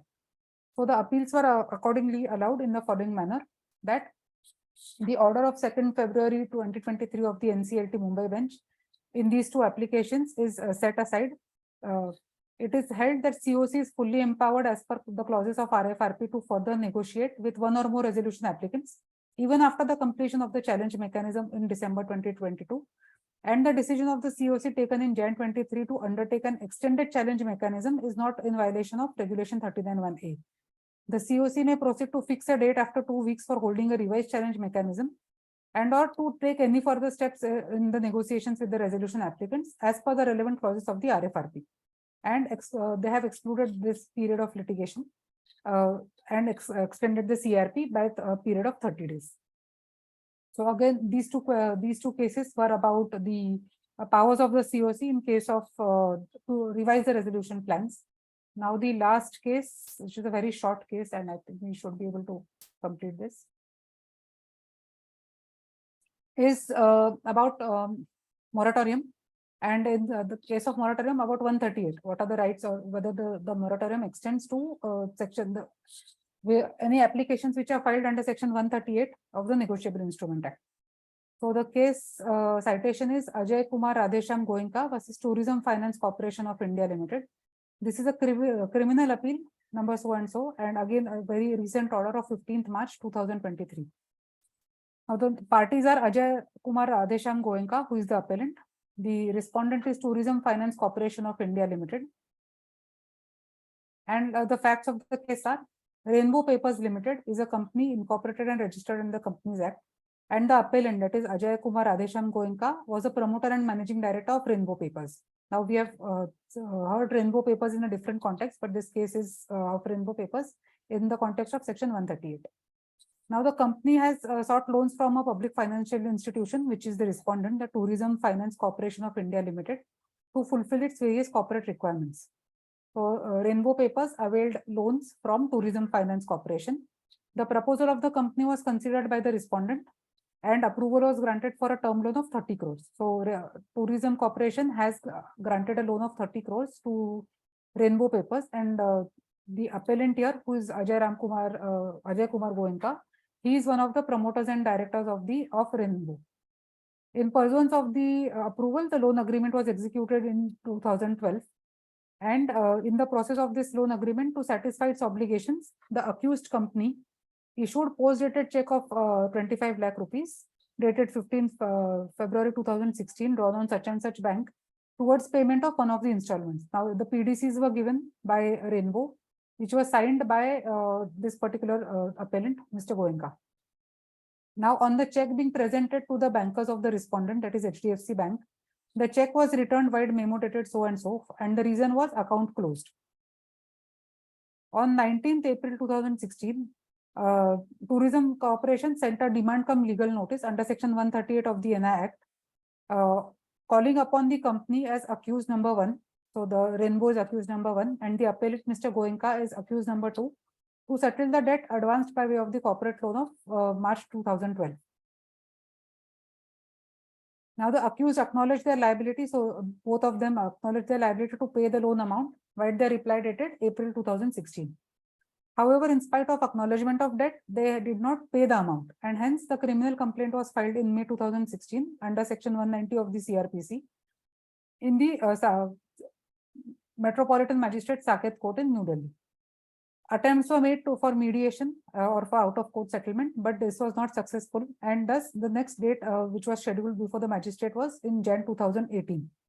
Here it is to be noted that in the year 2017, so while this case was pending before the under Section 138, one Neeraj Paper Agencies Limited initiated CRP, filed a Section 9 against the corporate debtor, that is Rainbow, in the capacity of an operational creditor. This application was admitted in September 2017, and the CRP against Rainbow commenced. The respondent in the current application filed its claim on, that is tourism, filed its claim on 13th October 2017, which was a subject matter of the proceedings under the Negotiable Instrument Act. So for the same amount, he has filed, obviously, that amount would be the same for bouncing or for the check which was bounced. So that amount was claimed with the IRP, and he has filed his claim as a financial creditor, as a secured financial creditor. So the claim was filed, and according to the resolution plan of 2018, the resolution applicant, that is Kushal Limited, filed the resolution plan. And during the course of meeting of the Committee of Creditors in June 2018, it was informed that the respondent herein could not be considered as a secured financial creditor as per the definitions in Section 330 and 331. And on legal advice, the respondent was opined as an unsecured financial creditor. So after the submission of resolution plan, these questions about whether the Tourism Finance Corporation is a secured creditor or unsecured creditor, that discussion has started, but that is not relevant for our particular case here before the Negotiable Instrument Act. So this resulted in the respondent filing applications in the form of objections before the NCLAT, where the status was sought to be changed from the unsecured creditor to the financial creditor to secured creditor. Now, coming back to the proceedings under the Negotiable Instrument Act, which is relevant for our this case discussion today, the Metropolitan Magistrate passed an interim order in November 2018, which dismissed the application of the appellant for exemption from personal appearance, and the appellant has also contended that the said proceedings would now fall under the purview of Section 14 of the IBC, and that the moratorium should be extended to this particular proceedings under the Negotiable Instrument Act also. However, the exemption application was denied on the rationale that Section 138 of the Negotiable Instrument Act is a penal provision which empowers the court of competent jurisdiction to pass order of imprisonment or fine, which cannot be held to be proceedings or any judgment or decree of money claim. Thus, it would not come within the purview of Section 14 of the IBC, and thus proceedings under 138 of the Negotiable Instrument Act could continue simultaneously. Again, this is now held in a lot of cases that this 138 cases will be excluded from the purview of Section 14, that is a moratorium. Thus, the appellant filed an application for discharge of the complaint case in question, which was dismissed by the Metropolitan Magistrate. Now, the appellant has now filed a criminal revision petition, which was also dismissed by the High Court. After all this journey, now this is the final stage where he has filed this case. Now, what is the issue which is being decided? The only issue is whether during the pendency of the proceedings under the IBC, which have been admitted, the present proceedings under the Negotiable Instrument Act could continue simultaneously or not. So the only question of deciding is whether, that means whether moratorium will apply to the proceedings under the Negotiable Instrument Act. So what the appellant is stating that in his submissions, the term debt would mean legally enforceable debt under explanation to Section 138 of the Negotiable Instrument Act, and that which may be read with Section 2 subsection 6 and 2 subsection 8 of the IBC. The council stated that the nature of proceedings initiated under 138 of the code are compensatory in nature. Thus, in case after recovery of partial amount, if the unrecovered amount is waived off, then Section 138 of the Act should not be permitted to be continued. So in short, what he's saying is, if under the resolution plan, if the debts or any amount after the partial recovery, if the balance amount has been waived off, then the Negotiable Instrument Act cannot be permitted to continue. The proceeding should not continue because the basic debt itself has been extinguished. He also claimed that if the debts of the company are resolved by way of the plan, the payment so made will be as per the resolution plan. However, if the debts of the company are not resolved, then the assets of the company are distributed as per the waterfall mechanism as per section 53. So Tourism Finance Corporation has the remedy which is available under the IBC and where they have already filed their claim, because of which the proceedings under the Negotiable Instrument Act should not be allowed to be continued. So these were the submissions of the appellant. The respondent has contended that the accused company agreed to pay the principal loan amount of 30 crores in two installments. First installment was of 10 crore rupees, which was payable in March 2015, and the second installment of 20 crores, which was payable in March 2016, along with the stipulated interest. Now, the company has affirmed that the check was given for repayment of the aforementioned loan. The respondent accused the company, along with the appellant, of deliberately giving the check with a malified intention to defraud the respondent to take loan from it, and hence had subsequently closed the bank account. So what the respondent is saying, that with a malified intention, they took the loan, and when it was the time to repay that loan, they closed the account. So which is with a malified intention to defraud the respondent from repayment of the loan. And the appellant, being a member of the board of directors, that is this individual, Mr. Goenka, he was also involved in the decision making, and a loan agreement was signed by him. So in effect, it was his decision to close the bank account and defraud the Tourism Finance Corporation. Now, the decision which has been given in this case is that it was held that the scope of nature of proceedings under the two acts are quite different and would not intercede each other. So the proceedings under the Negotiable Instrument Act vis-a-vis the proceedings under the IBC are completely of a different nature and are not connected with each other. A bare reading of section 14 of IBC would make it clear that the nature of proceedings which have to be kept in abeyance do not include criminal proceedings. The proceedings under section 138 of the Negotiable Instrument Act are criminal in nature, so they are not covered under section 14.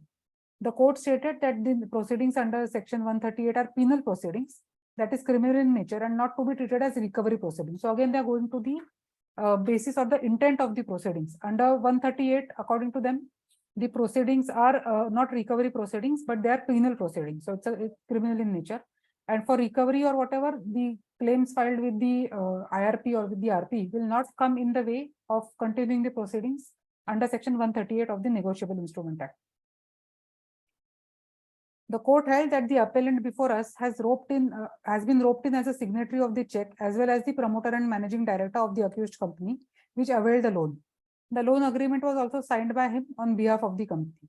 By this appeal, the appellant seeks to escape out of the criminal liability, having defaulted in payment of the amount at a very early stage of the loan. The court further held that even if the proceedings against the company come to an end, proceedings can be initiated against the managing director. So again, the differentiation between the claims which are filed in the case of CIRP. So the claims which are filed in CIRP are against the company. So even if arguing for a moment that the Tourism Finance Corporation has filed their claim, that would be only against the debt of the company. But proceedings, being criminal proceedings in nature, they can still be initiated against the managing director. It was stated that the criminal liability and the fines are built on the principle of not honoring a negotiable instrument, which affects trade, which is different from the financial liability. So the liability of the company in that sense may only be financial liability for repayment of the loan which is taken.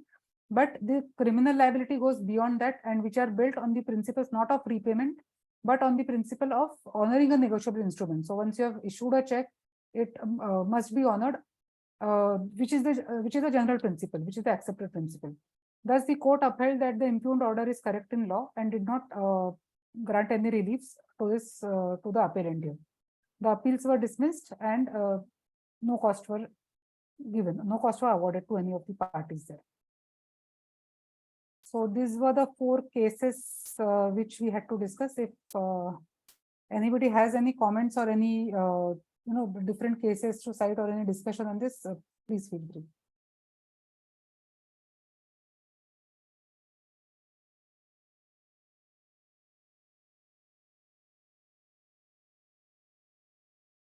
I think there are no questions. 1 second.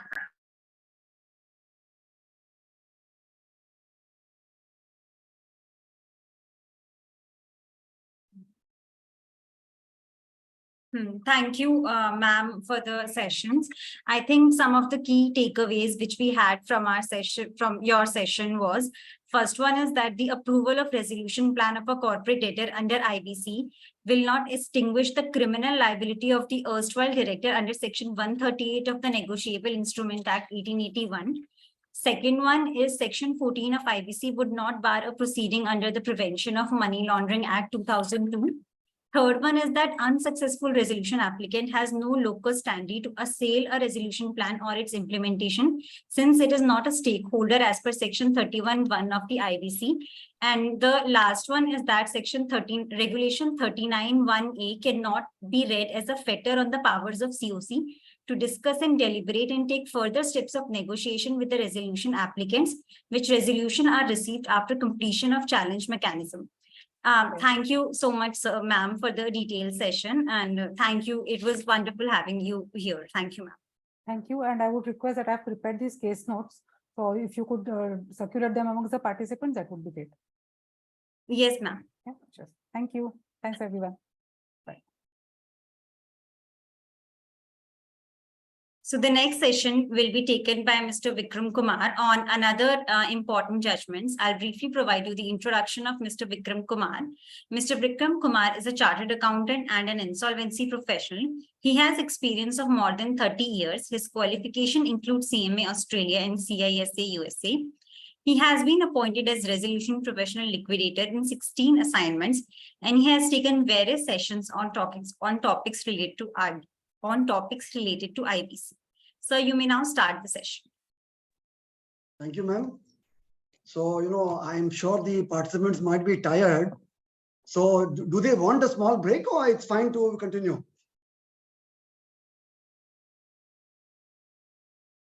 The participant? Okay, we can continue. You can continue, right? And you can see the screen as full screen? Yes, sir. Okay. Thank you very much. So, we are going to discuss 3 cases today. The first citation is Hero FinCorp versus Hema Automotive Private Limited.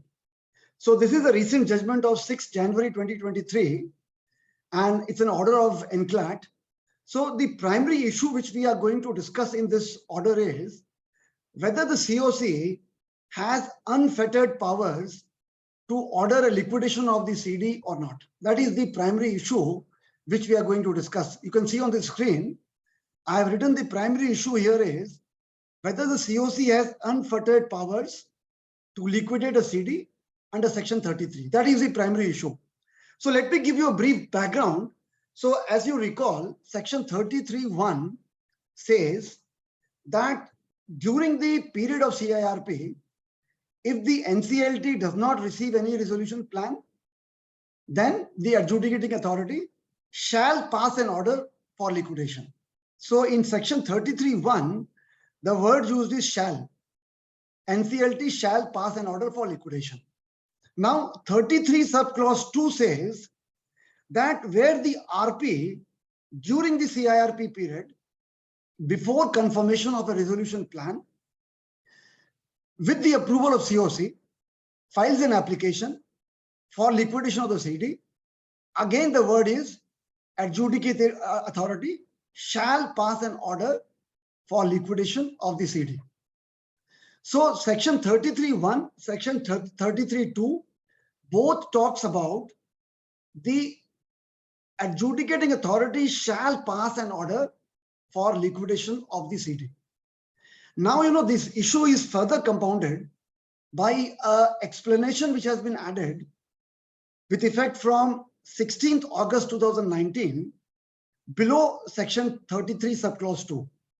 So if you recall the explanation, that explanation says the COC after its constitution, anytime after its constitution, can actually decide to liquidate a CD.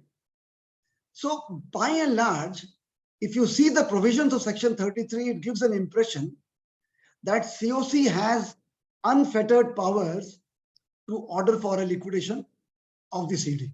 So the fate of the CD is in the hands of COC. So let me, before I go into the facts of the case, let me ask a question to the participants.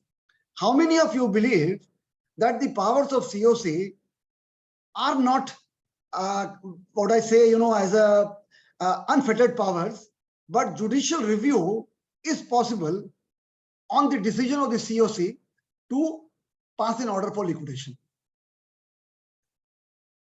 So what I'm trying to ask is, how many of you believe that the decision of the COC to pass an order for liquidation is subject to judicial review? Can the NCLT say that even though COC has approved liquidation, but NCLT can say, no, the liquidation is not possible in this case, you should continue doing a resolution of the CD?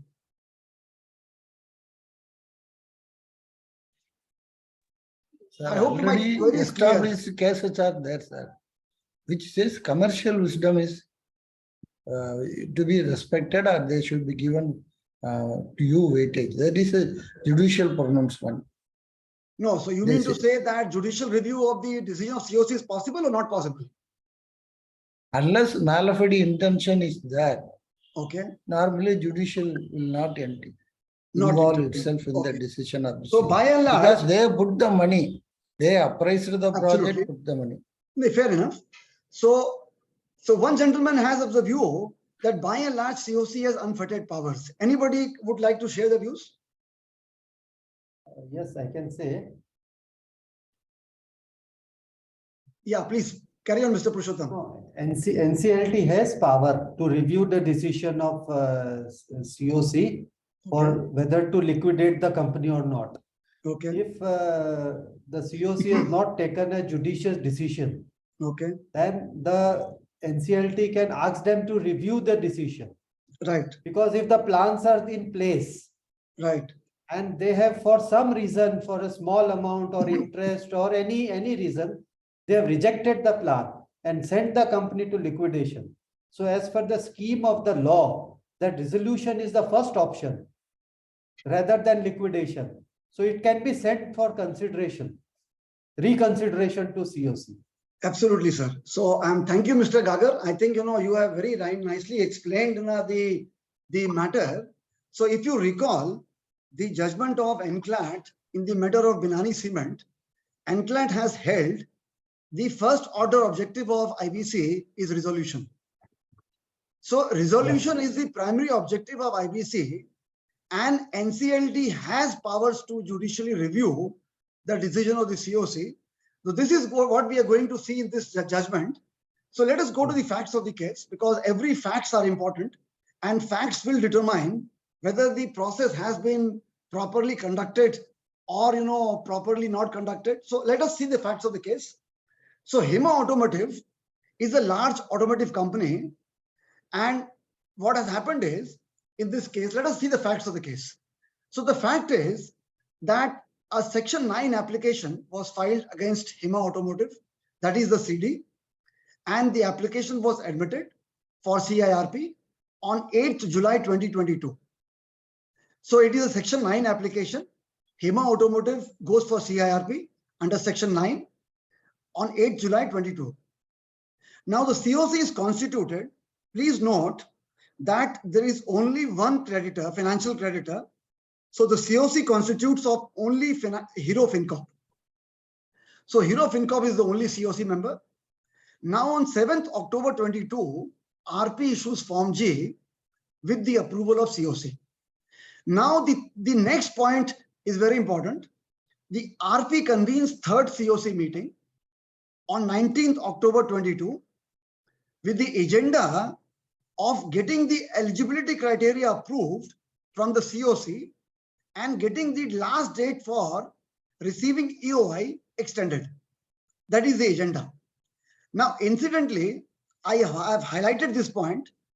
On the said meeting on 19th October, COC passes a resolution for liquidation of the CD. So please note here, the Form G is issued. Last date for receiving EOI is 24th October 22. Now, even before the expiry of the last date for receiving Form G, the receiving expression of interest, that is 24th October, on 19th October, prior to that date, COC has decided to liquidate the CD. That is the bone of contention here, that COC has taken a call to liquidate a CD when Form G was issued and EOIs were to be received by 24th of October. So RP, in due compliance of the decision of COC, has filed an application for liquidation under section 33 subclause 2. Now, you know, on 23rd November 2022, Honorable NCLT did not approve liquidation on the ground that approach of COC is not in sync with the spirit of the code. I hope you know, you are all with me on this, that the spirit of the code is resolution, and COC has not honored the spirit of the IBC. So let us proceed. Now, what is the reasons for NCLT not allowing the application for liquidation of the CD? So as explained, the Form G was issued, last date was 24th October 22, and even before the expiry of the last date for receiving expression of interest, the COC has resolved to liquidate. Such approach of the COC is not in sync with the spirit of the code. Now, what the NCLT says, only in the event of failure of the insolvency resolution process, the steps for liquidation have to be taken. Since the COC has recommended the liquidation even before the time period for receiving EOIs have elapsed, the COC was directed to reconsider the application for liquidation. So as Mr. Gagar had just said, that NCLT can ask the COC to reconsider the decision. So the NCLT in this case has actually said that please reconsider your decision. Now let us proceed with the facts. What are the issues before the NCLAT? So naturally, you know, Hero FinCorp has now gone to NCLAT, challenging the decision of the NCLT not approving the liquidation when 100% approval was given for liquidation of the CD. So what are the issues before the NCLT? The first issue is, was it mandatory for adjudicating authority to pass an order for liquidation in view of the provisions of section 33 subclause 2? Section 33 subclause 2 has been already explained by me, but still, you know, let us read section 33 subclause 2. It says, where the RP at any time during CIRP, but before confirmation of a resolution plan, intimates the adjudicating authority of the decision of COC approved by not less than 66% vote to liquidate the CD, adjudicating authority shall, I have highlighted in red, adjudicating authority shall pass a liquidation order. So the point is whether judicial review of the decision of COC under 33 is permissible or not permissible was the core issue before NCLAT. Now the other issues are, was the decision taken by the COC for liquidation in commercial wisdom or not? Now the other point which I had explained earlier is the explanation added with effect from 16th August 2019. Now this explanation is very important because it says that the COC can resolve to liquidate even when the information memorandum has not been prepared. So by and large, it gives an impression that COC has complete powers, unfettered powers to order for liquidation at any point of time. Let us read the explanation which has been inserted with effect from 16th August 2019.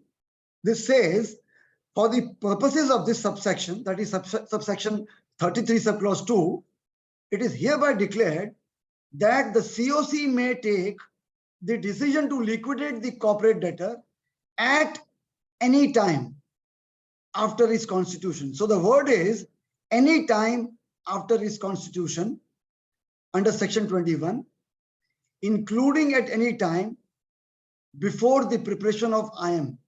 So this explanation gives an impression that COC is completely empowered to order for liquidation at any time in the process.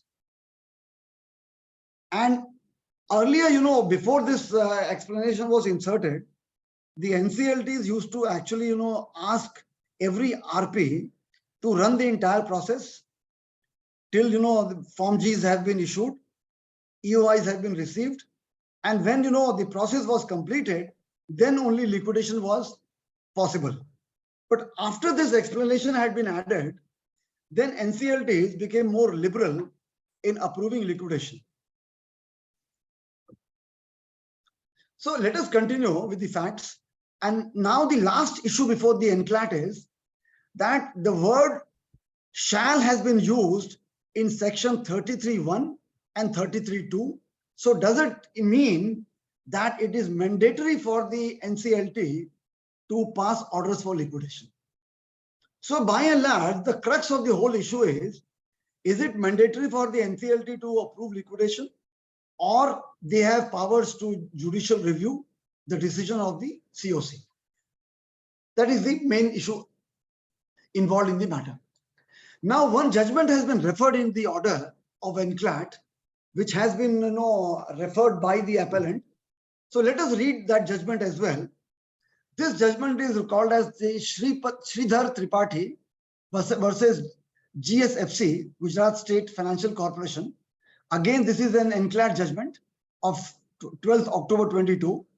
So the facts of this matter is that the CD was put into CIRP under section 9, section 10. So it is a section 10 application by the CD. Now, what is very important to note here is the CD was not a going concern for 19 years. So this case is very different from the case we have just discussed. So the CD in this case was not a going concern for last 19 years. So what the COC did, they resolved to withdraw the CIRP application under 12A. However, the COC was of the view that because it is a section 10 application, NCLT may not allow withdrawal of application.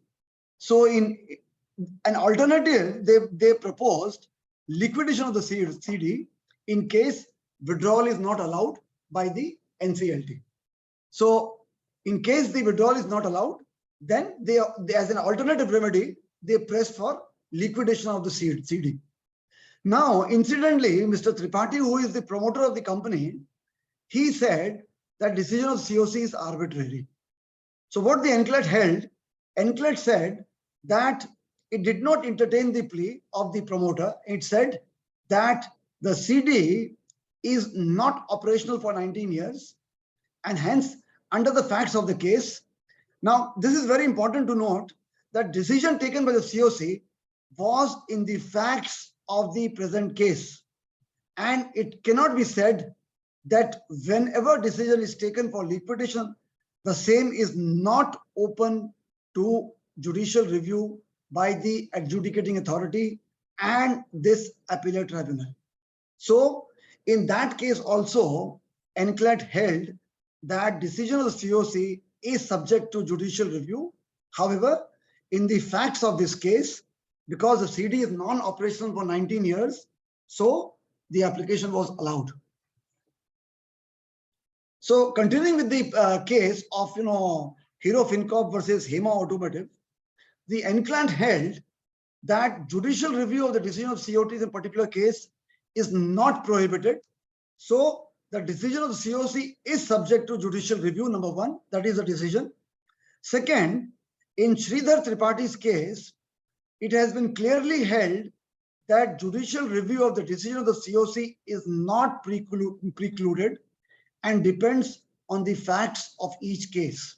And lastly, Form G having been issued after preparation of IM and last date fixed as 24th October for receiving expression of interest, we are satisfied that adjudicating authority did not commit any error in rejecting the liquidation and asking the COC to reconsider is this decision.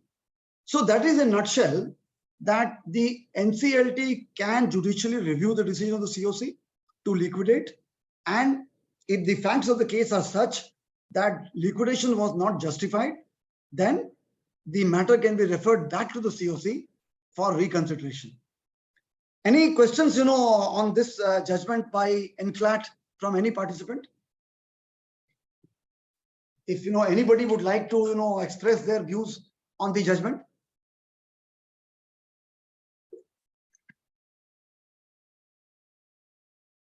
Because, I would like to have an interactive session, and in case anybody would like to share their views, I would most welcome.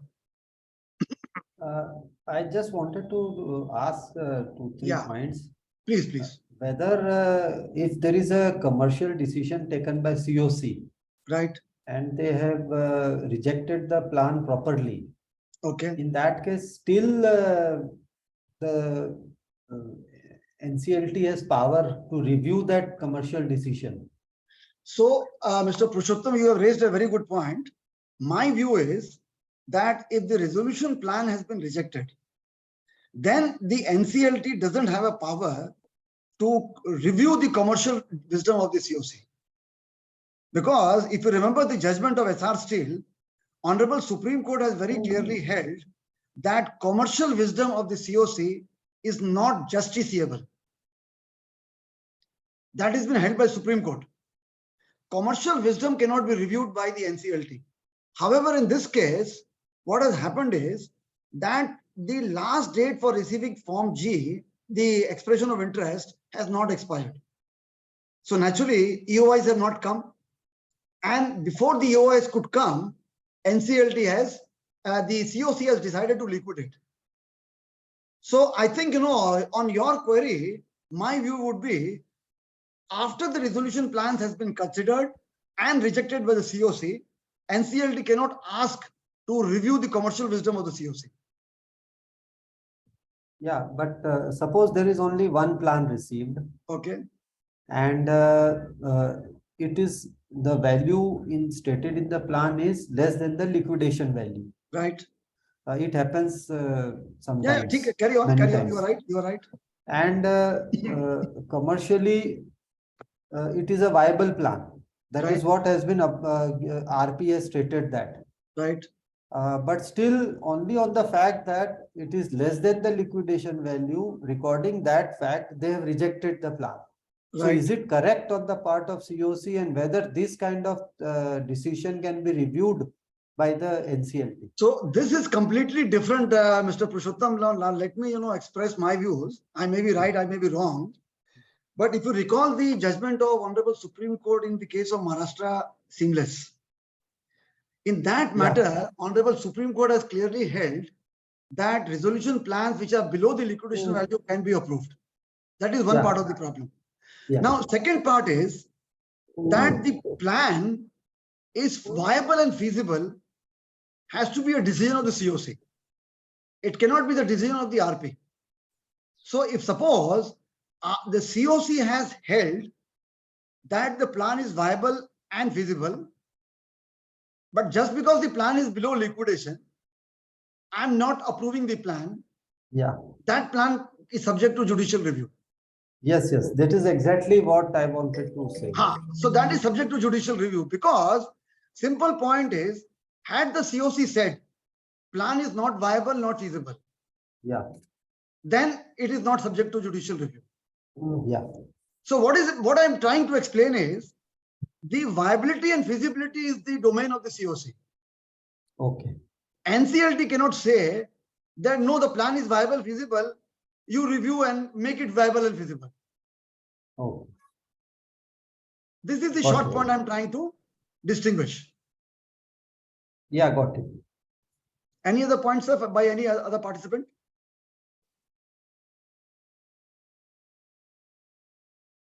Because let's have an interactive session, because every judgment will have multiple views, and if participants share their views, and then it becomes much more interesting. Otherwise, it is kind of a monologue. I'm only speaking. Okay, let's continue. I think nobody has any points to make. Now, with this judgment only, I want to make a last point here. There is an important point to ponder here, that there is a regulation 40D inserted with effect from 16th September 22. Now, this is very relevant here in the context of this judgment. Why I say so is, regulation 40D says decision for liquidation. Just let us read the regulation 40D. It says COC, while considering the liquidation of the CD, may consider factors including but not limited to the non-operational status for preceding 3 years, goods produced or services offered or technology employed being obsolete, absence of any assets, lack of any intangible assets or factors which bring value as a going concern over and above the physical assets like brand value, intellectual property, accumulated losses, depreciation, investment that are yet to mature. Such consideration may be recorded and submitted in the application for liquidation submitted by the RP to the adjudicating authority. Now, what was the need to introduce this regulation if the decision of COC was not subject to judicial review? This regulation itself implies that the COC is duty bound to give reasons in the application for liquidation, so that the NCLAT, so the NCLT can then decide quickly on the application whether the application has been rightly filed, application of mind has been put in place to decide whether the CD should be liquidated or not liquidated. So in nutshell, it is always a good idea for the RPs to file an application for liquidation. They should provide reasons, even though the word uses may here, but I would prefer to read may as shall, because if you give reasons, then that would avoid a lot of litigations and your application would be more quickly decided and resolved. So that is the limited point on this judgment. If anybody has any point, otherwise we'll go to the next judgment. Okay, so we'll go to the next judgment. This is another judgment where the issue involved is of section 29A. So the citation of the judgment is Kanti Mohan Rustagi. He is the insolvency professional and the liquidator of the CD called UTM Engineering Private Limited versus Red Brick Consulting Private Limited. That is respondent number 1. And TCM UTM JV is respondent number 2. This judgment is also very latest judgment, 6 February 2023. Now, the issue involved here is section 29A. So let me ask one pertinent question before I get into the facts of the matter here. So you are all aware about section 29A. Can you go in beyond the text of 29A? So my question to the participant is, as an RP, if you are an RP, you are examining section 29A of a matter. Can you go beyond the text of 29A? What I mean to say is, can you go into the context, or you have to stick yourself to the text of 29A? I don't know whether I have been able to explain the query well. So can you stick yourself to text, or can you go beyond the text of 29A?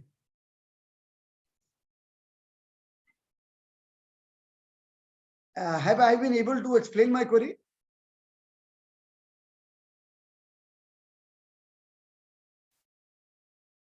The query which I am raising is very relevant in this case, that can you go into the background of 29A, why 29A was introduced, and somebody who is actually eligible as per 29A, as per the text of 29A, but you believe he's not a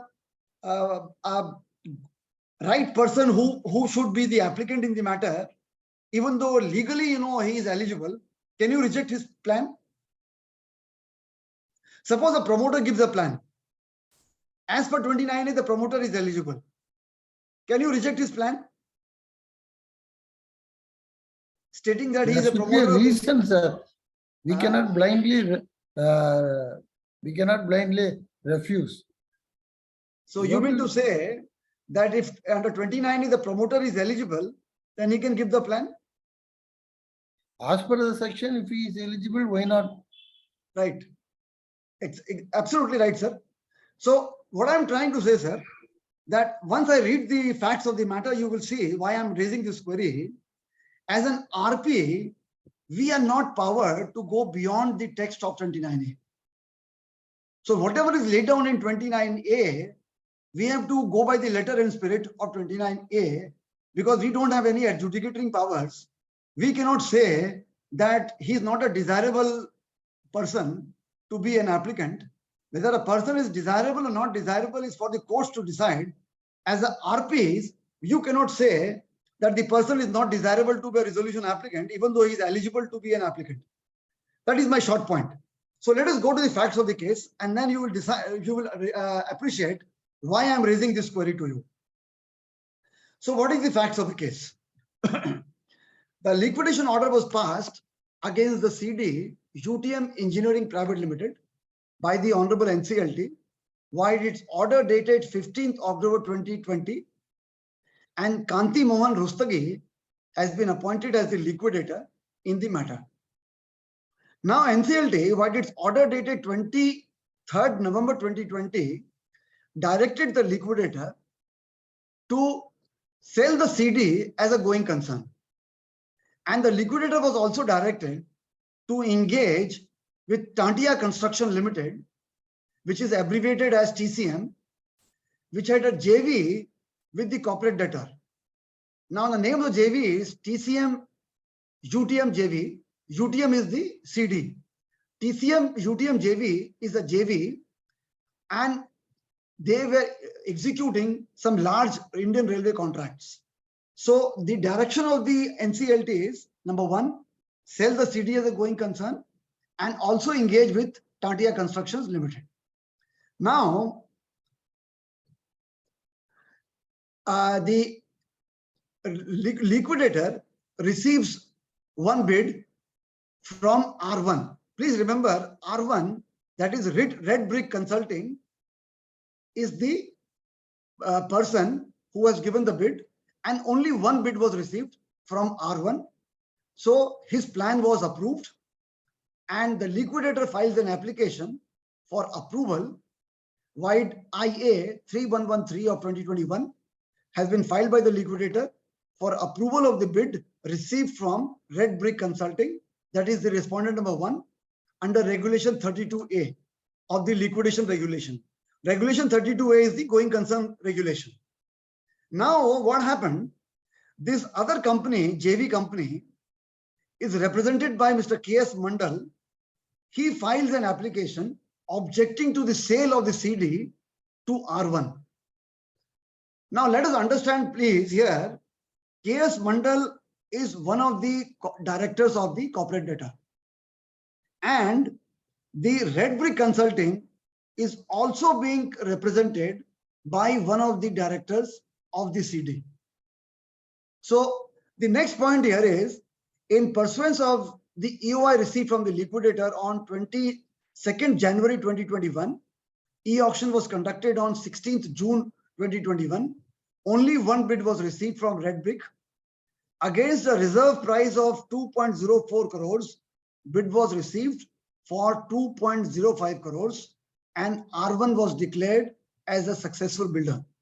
Now, the important point to note here is R1, that is Red Brick Consulting, is controlled and represented by Gyandeep Katipundi, who is a suspended director of the corporate debtor UTM. So Red Brick is represented by a director of the CD.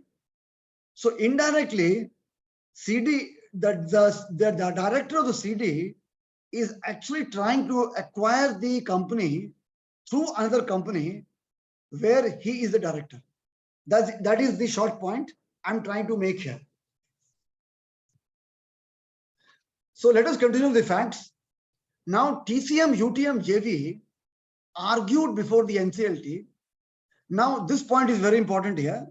that it was obligatory on the part of the liquidator under regulation 33 subclause 3. Now what is 33? Regulation 33 is mode of sale. Regulation 33 talks about mode of sale, and regulation 33 subclause 3 talks about collusion between the buyers and the relatives of corporate debtor. So this clause is squarely applied here because the relatives of the corporate debtor is trying to acquire the CD through Gyandeep Katipundi, who happens to be the RA here. However, the liquidator has not invoked regulation 33 subclause 3, and he has not informed the NCLT about this fact. The second challenge of R2, that is the JV company, they have two challenges. One is the regulation 33 subclause 3, and second is the eligibility of R1 under section 29A to bid for the corporate debtor. So there are two issues involved here. Number one, that under 29A, R1 was not eligible. And number two, there was a collusion between the buyer and the relatives of the corporate debtor. Two issues are involved. Now let us see what are the issues around 29A in this case. So an affidavit has been given by R1 confirming that it is eligible to bid for the corporate debtor. Now the allegation of R2 is that R1 is not eligible under 29A under subclause G. What is subclause G? So let us read subclause G. It says that an applicant will not be eligible to bid for a CD if he has been a promoter or in management or in control of a corporate debtor in which a preferential transaction, undervalue transaction, that is the PUFE transaction, has taken place, and in respect of which an order has been made by the adjudicating authority under the code. So what is important here is that an application should have been filed for PUFE transaction, and an order must have been passed by the NCLT against the said application. Now what is very relevant here is that liquidator had filed a PUFE application before the NCLT, alleging that Gyandeep, who is the director of the R1 and also director of the CD, had siphoned off money from the corporate debtor, and that application is pending before the adjudicating authority. So this is very important, that no order has been passed by the NCLT under the PUFE application. So section 29A subclause G technically should not be applicable. I hope you agree here that since the order has not been passed by the NCLT, so section 29A should not be applicable in the said case, and that is the reason why RP, the liquidator, has allowed R1 to bid for the company, and he has been declared as a successful bidder. I have a question here, sir. Yeah, In please. case later it decided by the A and order is passed, then what will happen? Will they reverse this? Because does it say on the date of application? Does on the date of auction Right. date the order should not be issued? Or if later the order is issued, then what will happen to this? Right. So Manisha, you have raised a very good point. And let me tell you, if you read the order of Honorable Supreme Court, again, I think that order is of SR Steel, wherein the Honorable Supreme Court has very clearly laid down the applicability of 29A has to be checked at the time when the plans are received. So you are the RP or you are the liquidator. You receive a plan. When will you check the 29A applicability? When the plan is received. Now, subsequently, if something happens, you can't control it.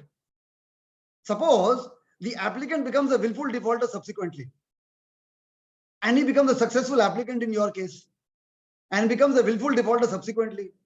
Subsequent developments are not important in the matter. So what you have raised is an important point, But as an RP or as a liquidator, you have to check the eligibility at the time when the bid or the plan is received. Subsequent developments is for the courts to decide what they will decide. But as an RP or a liquidator, you can't do much. So you agree with the answer, ma'am?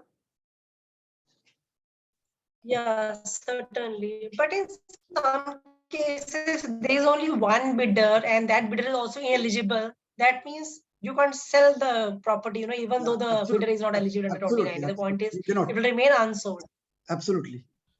So, So to this, my question is, yeah. if 6th March I have submitted the bid, Okay. but the end date is the 20th March. So what should be the eligibility, 6th March or 20th March? Could you repeat, sir? If I have submitted the bid 6th March, but the last date for submission of RA is 20th March. So Okay. what should be the criteria? 6th So- March or 20th March? Okay, fine. So what is important is that 6th March you received you mean to say 6th March is the date on which you received the plan. Yes, but last date is 20th March. Right. Now suppose before the last date, you notice that he is ineligible. He has to be eligible on the day you are examining the plan. So on the last date, when you are examining the plan, you have to be eligible. You can't say that when I submitted the plan, I was eligible. On the last day, I am not eligible. That is not possible. Yes. Okay. Thank you, sir. Thank you.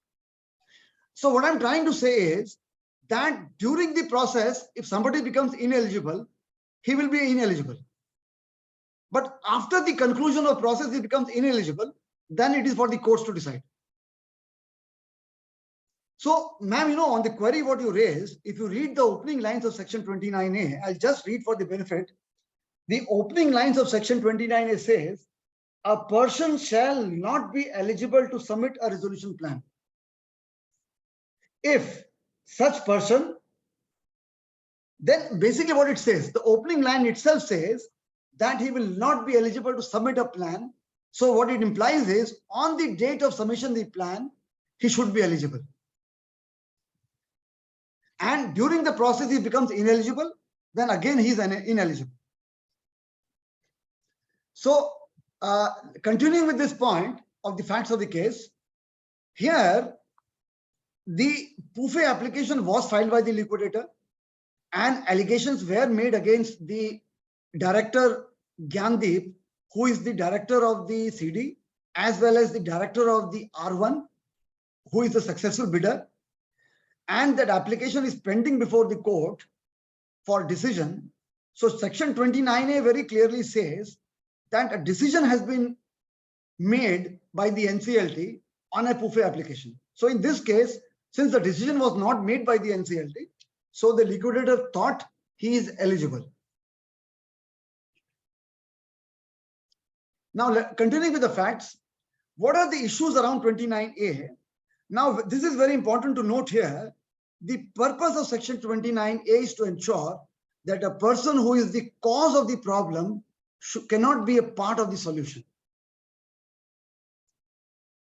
So what I'm trying to say here is that the purpose of 29A is to ensure that undesirable persons do not become resolution applicants, because they were the person responsible for the problem. So now they cannot come with the solution. That is the basic intent behind section 29A. Now the next point covered in the judgment is about lifting of the corporate veil. So normally what the courts do under section 29A, when they check the eligibility of an applicant, they go in for piercing the corporate veil to examine who is the person behind the CD, who is giving the plan, to ensure that no undesirable person should be giving the plan. So the concept of corporate veil was evolved to encourage and promote trade and commerce, but not to commit illegality or fraud. Corporate veil can be pierced when the corporate personality is found to be against public interest. Adjudicating authority has powers to pierce the corporate veil. This is what I'm trying to explain. Now, on lifting the corporate veil of R1, it is apparent that only two persons are involved in managing R1. That is Gyandeep Kantipundi and his wife. So basically, the persons who are the relatives of the CD are also the promoters of R1. Now, Regulation 33(3), as I just explained about, the collusion between the buyers and the relatives of CD is applicable in this case as held by the NCLT. Now, one very interesting point has further cropped up is whether the CD is an MSME or not. Because if you recall, Section 240A says that Clause C and Clause H of 29A is not applicable for an MSME CD. In this case, however, the issue is Section 29AG. So that will be applicable for an MSME. But basically, what the court held that, let me continue. On the MSME issue, the NCLT said that no documents were made available before the NCLT regarding the registration of the CD as an MSME. So as you are aware, there is an Udyam registration under the Ministry of MSME. So if no documents are produced before the NCLT, NCLT cannot decide whether a CD is an MSME or not. So the NCLT held that proceedings before the NCLT are summary in nature, and NCLT cannot go into the depth and decide on the issue of whether a CD is an MSME or not. So what are the issues before the NCLAT? So facts is now known to you. The issues before the NCLAT is whether eligibility of R1, that is Red Brick Consulting, under Section 29A has to be examined strictly with reference to the conditions as enumerated in Section 29A, and whether adjudicating authority can travel beyond the conditions as laid down under 29AG, as no order has been passed by the adjudicating authority on the PUFE application. So at the very beginning, I had raised this issue. Can the RP go beyond the text of 29A? This is what the issue is before the NCLAT. So the second point before NCLAT is whether R1 is an MSME or not. Now, this is an important point I want to make here. It is irrelevant whether the resolution applicant is an MSME or not an MSME. What is relevant is the corporate debtor should be an MSME. Now, incidentally, what has happened is NCLAT has gone into examining whether R1, that is the RA, is an MSME or not an MSME. So to avail the benefits of 40A, the CD should be an MSME. Whether an RA is an MSME or not is not relevant. However, NCLAT order goes into the details of examining whether the RA, that is the resolution applicant, is an MSME or not. So that was a little error on part of the Honorable NCLAT, because the point was that the RA or the R1, whether he is an MSME or not, is not relevant at all. Let us read section 240A. That will make it very clear for you. Notwithstanding anything contrary contained in the code, the provisions of clause C and H of section 29A shall not apply to the resolution applicant in respect of a CD or CIRP of a CD which is an MSME. So you have to check whether the CD is an MSME or not the RA. I hope this point is clear to everyone. If anybody would like to raise any query here, I can pause here. So can RP make an application for MSME registration of CD? So technically, RP should not get into the registration process. That is not the duty of the RP. I would not advise the RPs to get into, because Not suppose for this purpose, not for this purpose, but you know, Hmm. some receivers could be there wherein as an MSME CD may get the receivers, you know, earlier because MSME companies have some benefits. So, ma'am, my point is the RP can always advise the CD, because please understand, the powers of the CD, the directors are suspended, duties are not suspended. So it would be the duty of the CD, the directors of CD, if they are an MSME, they should apply for an MSME registration because they are entitled to certain privileges. But RP should not get into this domain of applying for a registration, because suppose the CD is not an MSME and RP thinks it is an MSME and he applies for an MSME registration, then RP will be personally responsible for giving a false declaration. So I don't think it is a good idea for the RP to apply. He can advise the CD and let the directors apply for registration as an MSME. But this point is very important, ma'am, that the resolution applicant or the bidder may or may not be an MSME. It is irrelevant. What you have to examine under 29A is whether the CD, which is undergoing the CIRP or undergoing the liquidation, is an MSME or not. And number two, only clause C and clause H of 29A is exempt for MSMEs. Clause G will be equally applicable for all the CDs. So I hope this point is clear. I can proceed. Okay. So a lot of judgments have been referred, in this case. A lot of judgments has been referred in the judgment, of the NCLAT. So I am just very briefly discussing on these judgments as well. So one is the judgment of Honorable Supreme Court in the case of Shilpi Industries versus Kerala State Road Transport Corporation. I have given the citation. Ashish Mohan Gupta versus Liquidator of Hind Motors, and Nikhil Tandon versus Sanjeev Bindal.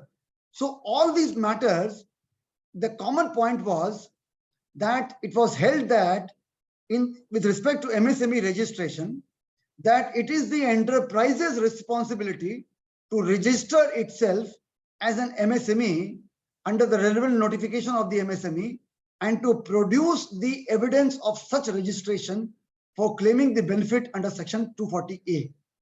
So basically, you cannot say to the court that please examine what is my turnover, what is my investment in plant and machinery, and then grant me a status of MSME. The NCLTs are not required to get into those kind of details. It is a summary process. So it is the duty of the CD to produce an Udyam registration if it wants to claim the status of an MSME. That is a short point in all this judgment. The next judgment is Honorable Supreme Court in the matter of ArcelorMittal versus Satish Kumar Gupta. Here, what the Honorable Court held with respect to 29A is it is not just the de jure position of a person, but also the de facto position when eligibility of a person to submit a plan is being examined. Can somebody explain what is the difference between de jure and de facto? So, Manisha Rawat, would you like to explain, ma'am? What is the difference between de jure and de facto? You are on mute, ma'am. You are on mute. Yeah. Deciding on the basis of facts or law. I think that's the basic difference. So de jure is the legal position. Legal position. Factual position. Legal position, not factual. There is a difference between factual and legal. So suppose legally you are not the director, but factually you have all the powers. There are very common instances where suppose you make your driver or your peon as the director, but you are exercising all the powers. So you are the person, accustomed to act as per the instruction of another person. So basically, the driver becomes the de jure director. You are the de facto director. That is the difference between de jure and de facto. So what the Honorable Supreme Court says in this matter of Essar Steel is, when you are examining 29A, you have to go into the de jure and de facto position also. Because again, piercing the corporate veil, who are the people behind the corporate debtor?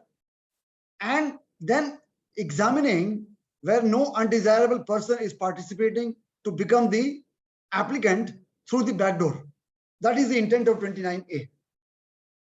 Now, further judgments have been referred. The other judgment is of the Supreme Court of India in the matter of Bank of Baroda versus MPL Infra and Arun Kumar Jagatramka versus Jindal Steel. Now, this is a very important judgment, these two judgments. I have, I've given the bullet points here. So what the Honorable Supreme Court says, both text and context regarding 29A is important. Now, what is text and what is context? Text is text and context. So text is the exact language of 29A. What is written in 29A? Context to be intent of law, maybe. So the text is the language of 29A and context is the background behind which 29A was enacted. Now, the important point here is, as an RP, you cannot go into the context. Please remember, you can only stick yourself to the text. You cannot travel beyond the text because it has been very clearly laid down by the Honorable Supreme Court itself. RPs don't have adjudicating powers. You cannot adjudicate. You cannot go beyond text.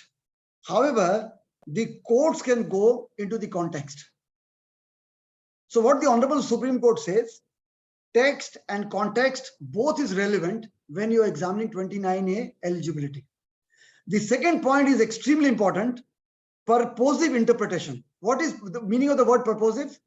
Purposive means with a purpose, with an intent. So you have to examine the purpose behind 29A.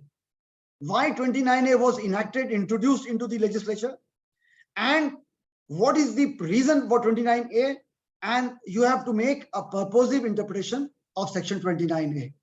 So the purpose and context both are important for 29A. That is the short point of Honorable Supreme Court. Now coming back to the judgment of this matter which we are discussing about, the judgment we are discussing here. So the decision of the NCLAT was relying on the principle of purposive interpretation of section 29A. We are of the clear view that Red Brick Consulting was not eligible to bid for the corporate debtor in liquidation as a going concern. The successful auction purchaser Red Brick should have obtained a Udyam registration certificate to get the benefit to 29 of section of the MSME. Now, this is in my view not the correct part of the judgment, because it is immaterial whether Red Brick is an MSME or not. But the first part of the judgment is very important. Going by the purposive interpretation, the Honorable NCLT held that Red Brick was not eligible, even though technically it was eligible as per the text of 29A. So I'm giving a pause here. If anybody has any query, with respect to this judgment, I'm happy to discuss. So is there any case law wherein NCLT has lifted the corporate veil in any matter? Yeah, several matters, ma'am. In this case itself. Yeah, in this case itself. In the judgment we are discussing here, so I'll go back to the judgment here. In this very case, what happened, the UTM Engineering Limited, Private Limited, if you go to the NCLT judgment here, you can download from the IBC website. The NCLT had actually lifted the corporate veil, and the NCLT had held, NCLT has all the powers to lift the corporate veil.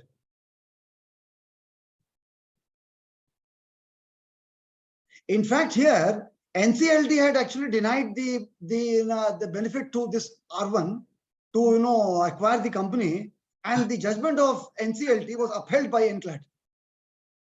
Okay, thank you so much. Any other point?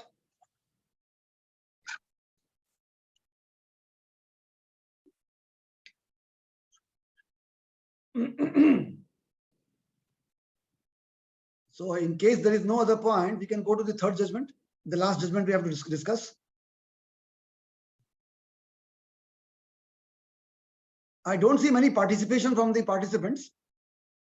I don't know whether how many people are actually listening to the to the discussion. A lot of you might be only interested in the CP hours. Anyways, so the third judgment is equally important. And why I say so? Because this matter pertains to the issue which is most relevant for all the RPs or all the insolvency professionals. The fees and costs payable to the IRP RP. I'm sure everyone has gone through this pain of realizing their fees and cost from the COC. And this is a issue which is very close to all the insolvency professionals. And this judgment is a very surprising judgment to me. Why? I'll explain. Because here the NCLAT has gone into the depth of what is a reasonable fee to be paid to IRP, what is the reasonable CIRP cost to be paid. The NCLAT has even determined what is reasonable here. And they have given some very, very, scathing remark on the COC members. Normally, you see remarks against the insolvency professionals by the adjudicating authority. You rarely see NCLT praising the work done by insolvency professionals. But here, for a change, the NCLAT has passed some very serious remark against the COC members or against the creditors. And he has praised the work performed by the insolvency professional. So let us see the facts of the matter. So again, Section 9 application was admitted, filed by an OC called, so let me read the citation of the judgment. Shri Guru Containers versus Jitendra Palande. So Jitendra Palande is the insolvency professional here and the IRP. Shri Guru Containers is the applicant here. A Section 9 application was filed by Shri Guru Containers. And it is a very recent judgment, 22nd February 2023. So what is the fact of the case? Shri Guru Containers files an application under Section 9 against the CD called Tarang Exports Private Limited. And the application is admitted on 24th February 2020. Please note, the date is very important here. 24th February 2020 is exactly the time when COVID was around us. And incidentally here, the order of the NCLT was received by the IRP on 9th March 2020 when COVID had become pandemic. So Mr. Jitendra Palande was appointed as the IRP. OC had not proposed any name. NCLT had appointed Mr. Jitendra Palande as the IRP. And by the time he got the order, COVID pandemic had made ingress, and because of the consequential lockdown, the operational creditor could not follow on the progress of the CIRP of the corporate debtor.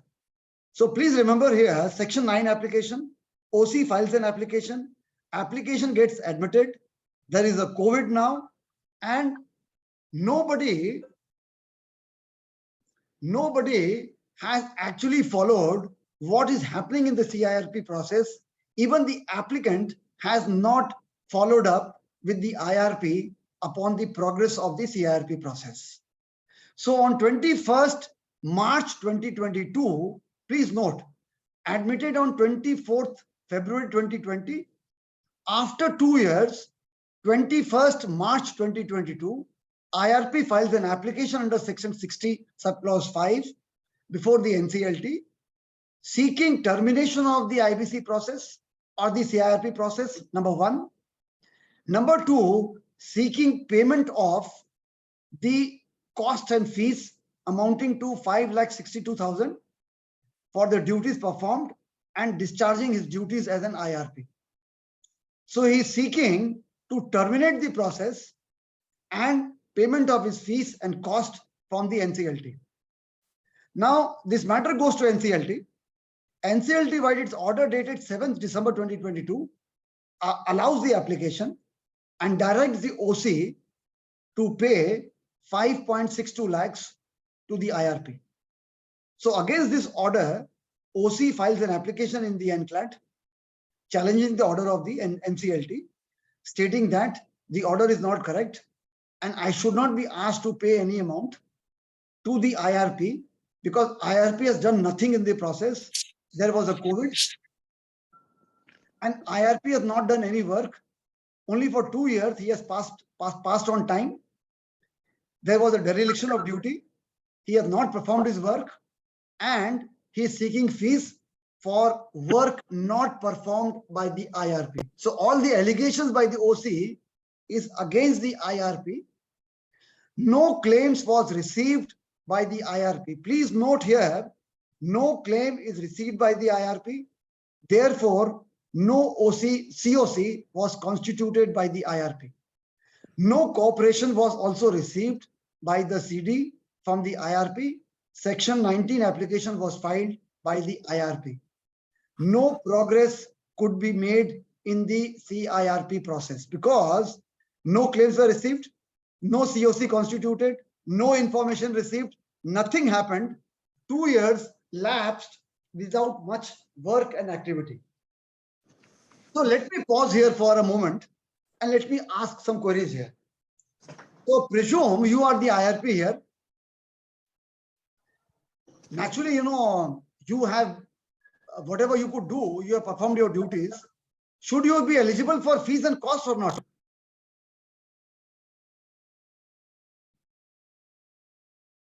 Manisha, you are on So, mute. the IP should be eligible, but for the period wherein he did not do anything, like for the COVID period, he should be charging less fees, or for some months he should not be charging the fees. So, like that. But how did you come to this conclusion, ma'am, that he is not doing his duties? He himself will know if he is doing or not. So accordingly, the fees should be He is charged. claiming that he has done. He is claiming that he has done, and he is claiming his fees and expenses. But sir, the COC is not yet constituted to. So the ma'am, very important point here. Please note, I have highlighted here, no claims received. If you don't submit your claim, what is the IRP supposed to do? I can only form a COC when claim is received. Sure. Mr. Nitin Parekh, you want to speak or you are chatting with someone? Kindly mute yourself, please. So what I'm trying to say in this. Yeah, Mr. Premlata Soni. Sir, in this case, the RP should have informed NCLT that no claim is received. Do you think that it is the duty of the IRP to inform the NCLT no claim is received? If he is not able to form COC within due time, okay, then. So that is why he is filing an application for terminating the CIRP, na? In the same application, he or she may ask for the fee as well for the efforts made and the cost incurred, reimbursed. Exactly, that is what he has done. Yeah, certainly there are always bills, litigation expenses. What I'm trying to say here is, the OC who filed an application, even that OC also did not file its claim. I would request Nitin Parekh to kindly mute. There are some orders wherein when court orders or admits the application, at that time itself it orders the the person who has made the application, section 709, to make some deposit of amount to that. So RP may incur. I have seen such orders. So that helps me to at least get some amount for initial expenses to be incurred. But incidentally, in this case, no amount was assigned by the NCLT. I think now it started as a practice. Yeah, it has started. Application itself, you ask the applicant to deposit some amount, which can later be reimbursed to him. Why we are discussing this point here is because we are all insolvency professionals, and this is a point we are all grappling with. We are all gone through this stage where we have done whatever is possible under our domain. Now the point is, if nobody gives the claim, you are not given the information, CD is not cooperating, Nobody is cooperating with you. What are you supposed to do? Are you supposed to, create claims and form a COC? So it is very common, you see that COC will not cooperate with the RP. And then the COC or the RA will make allegations against the RP that, the RP has not performed its duties. This is very common, see, we have seen allegations against the RP that he has not performed his duties. You want to say something, Mr. Gagar? Sir, this is responsibility is there, sir, with RP. Whether he does the work or not, he is responsible. And further, Absolutely. this is the fact of the many RPs who are incurred money out of the curiosity to stick to the time schedule. Some people have not received even after the NCLT order. This is the real fact. That is why people are afraid of taking CARP or liquidation. This So is the genuine you are problem. absolutely right, sir. You are absolutely right. What I'm trying to say, the IRP issued the public announcement. He had incurred a cost, number one. Now, it has number to be two, reimbursed, sir. no, It has the to be reimbursed. point is that the IRP wrote a letter to the, let me go to the next slide. That will, explain the points better. Because let me complete the facts of the case. Here, the regulation 33 subclause 3 is very important because regulation 33 talks about the IRP cost. It says the person filing the application under section 7, 9 or 10, that is the applicant, is required to bear the expenses incurred by the IRP, which shall then be reimbursed by the COC to the extent such expenses are ratified. Now, in this case, no COC was formed, so the question of ratification does not happen. OC made allegations of non-performance of the duty in part of the IRP. Now, what is the expenses being claimed by the IRP? Let us see.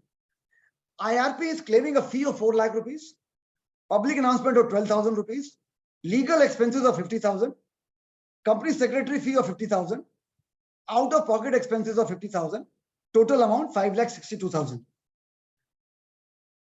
Now, what are the steps taken by the IRP in the CIRP process is also important to understand.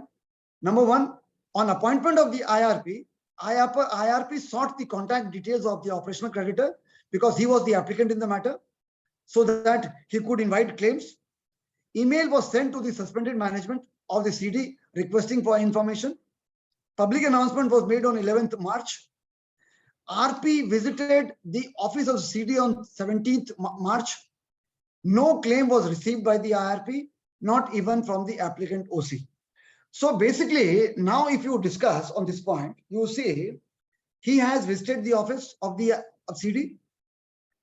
He has written emails to the CD seeking information. He has issued public announcement.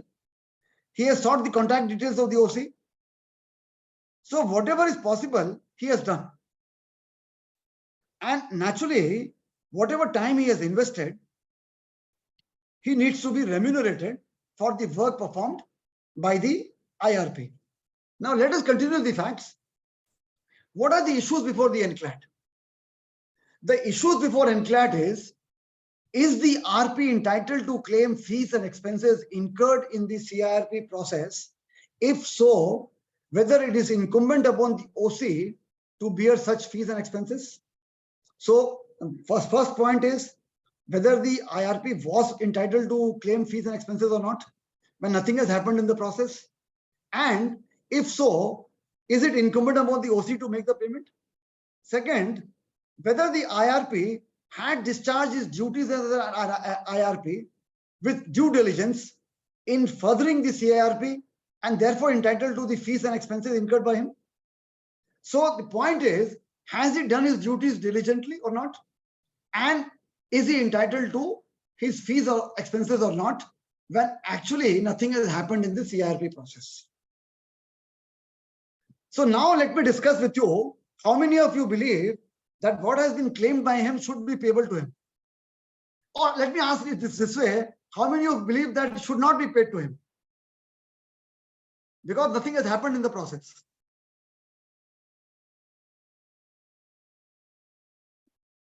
Let me see how many of you believe Nothing should be paid to him because he has done nothing in the process. He has put some efforts, sir. It is to be paid. Full amount to be paid or only reasonable amount to be paid? Reasonable amount should be paid, sir. Okay. Any other views? He has committed his time. Correct. Absolutely, So sir. Absolutely. full amount as committed. Has Time to is be money. paid. Time is money, is sir. money. So Absolutely, full amount sir. should be paid. Absolutely. Sir, fees should not be based on the result, only the efforts he has taken as per the law. Very good, sir. Excellent. Fully agree with you, sir. Any other point, sir?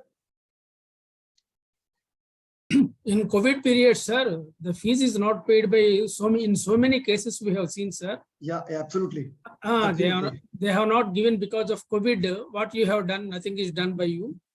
There is a gap is there in COVID. That is why they have not paid, sir. Absolutely. Actually, I have also not received in one case. Yeah, everybody has faced the same music, sir. Everybody we are on same boat. We are all on the same boat.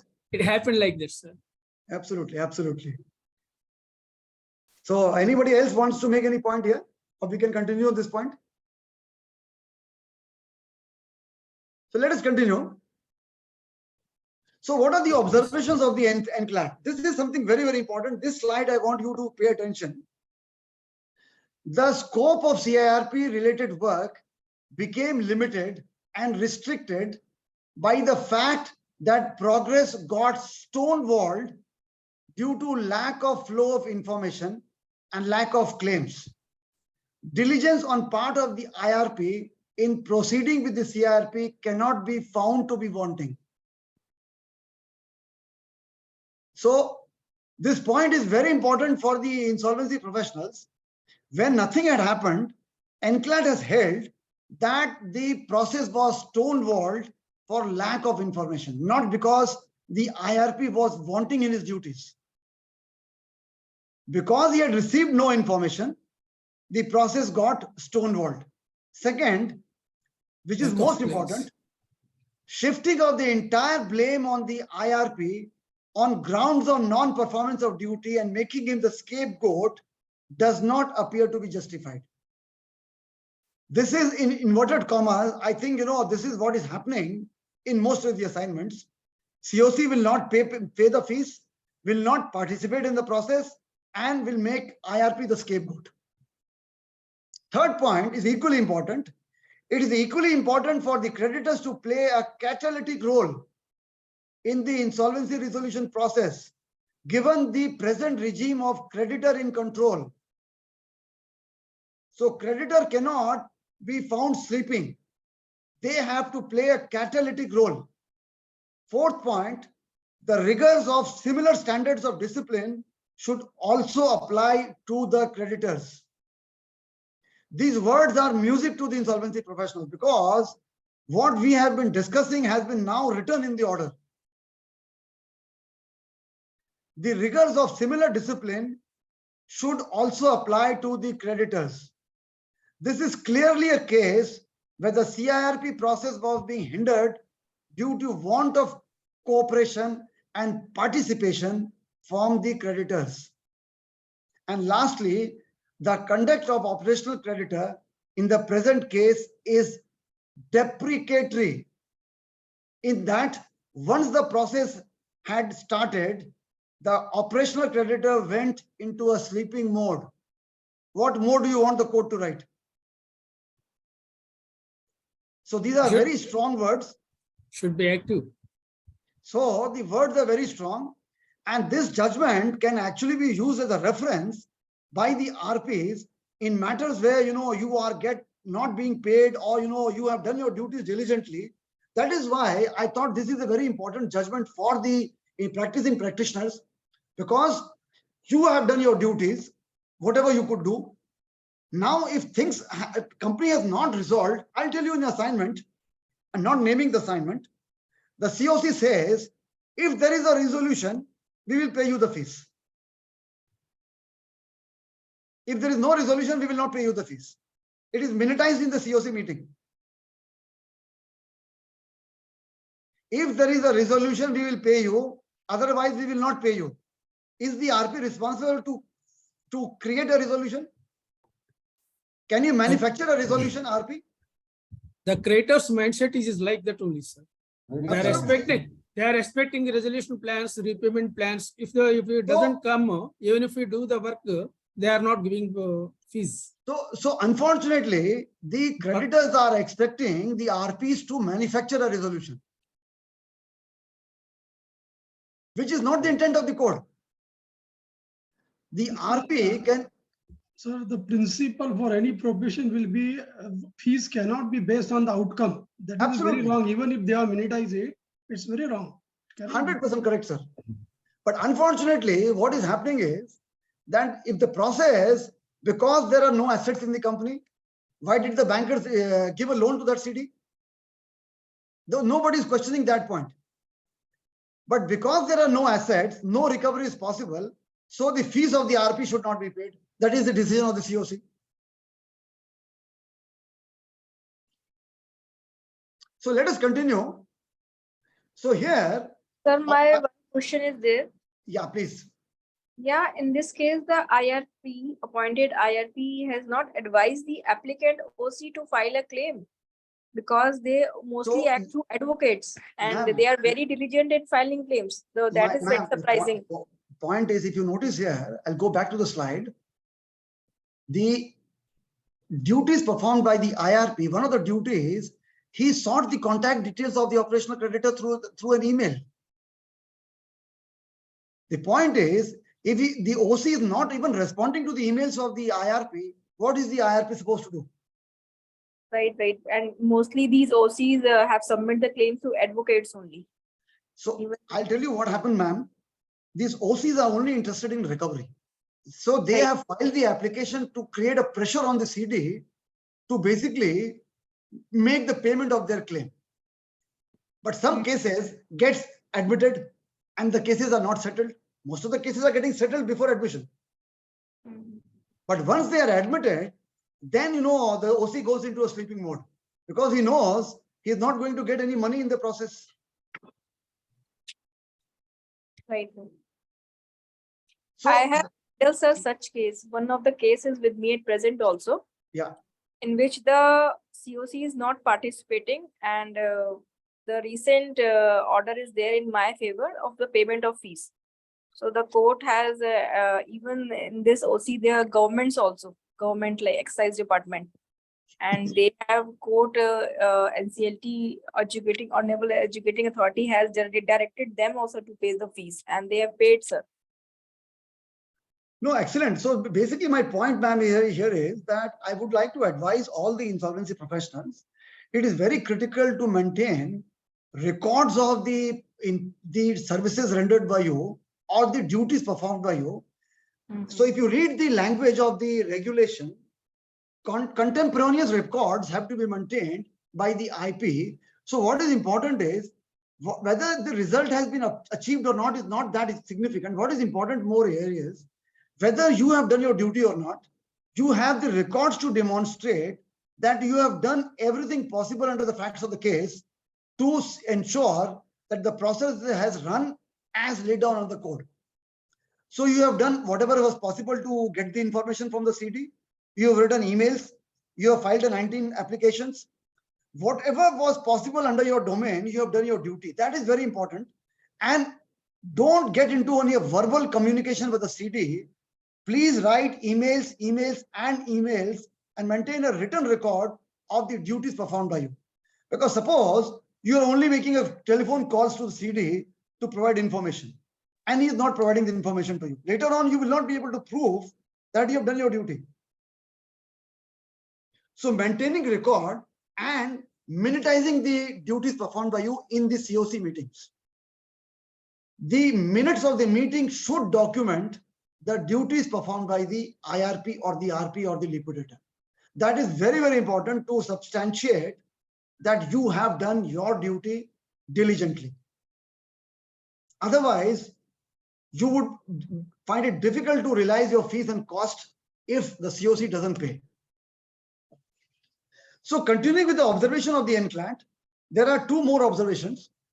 That the operational creditor did not seem interested in the CIRP is evident from the fact that till date, claim has been filed with the IRP. So the OC did not file claim. Lastly, since the OC had said that the IRP has not done its duty properly, the NCLAT has made a very, very important observation here. Section 217 of the IBC empowers any aggrieved person by the functioning of the RP to file a complaint before the IBBI. IBBI is the forum where the complaint should be filed. The OC was at liberty to report any dereliction of duty on part of the IRP, and that not having done so, the denial to pay fees and expenses is not acceptable. Very, very important observation. And lastly, we are thus of the considered view that IRP was entitled to his claim for fees and expenses incurred in the CIRP and needs to be compensated for his professional services. So all these observations have been made by the NCLAT in the judgment. Now, what is the decision of the NCLAT? Let us read what is the decision of the Honorable NCLAT. In the present case, when the OC had initiated the CIRP process, which led to the appointment of the IRP, it is incumbent upon the OC to pay the CIRP expenses and cost and fees. Number two, very, very important, NCLAT has referred to the circular number 13, dated 12th June 2018, titled Fees and Other Expenses Incurred in the CIRP Process. Now, what the circular says, as per the said circular, IP needs to be compensated for his professional services commensurate to his abilities, duties, and responsibilities. IP must ensure that the fees paid to him is reasonable and expenses incurred by him are also reasonable. So that is the language of the circular of IBBI.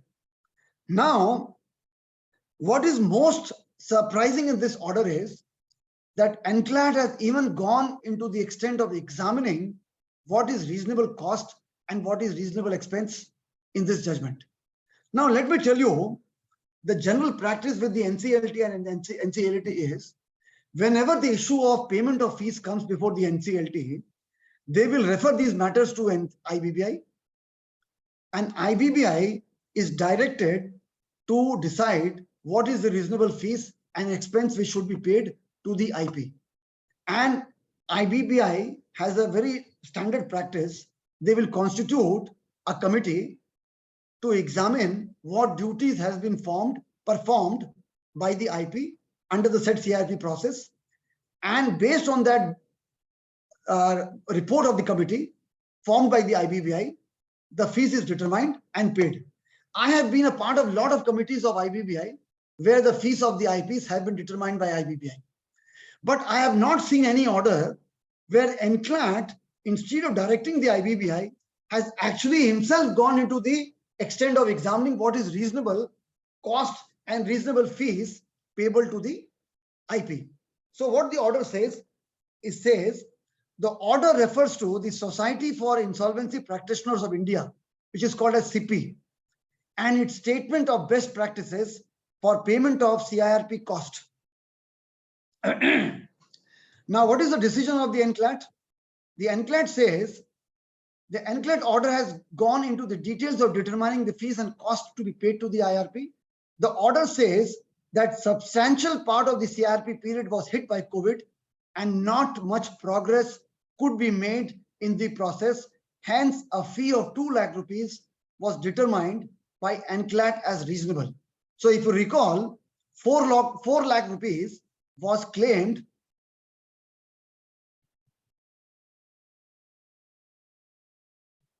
This is what has been claimed by the IRP. Out of 4 lakh rupees, the NCLAT held that 2 lakh rupees is reasonable. Now the public announcement cost was held to be reasonable. The entire amount was paid. Legal expenses was considered reasonable to the extent of 50%. So 25,000 was approved. Company secretary cost was also considered reasonable to the extent of 25,000 rupees. So let us go back to the slide.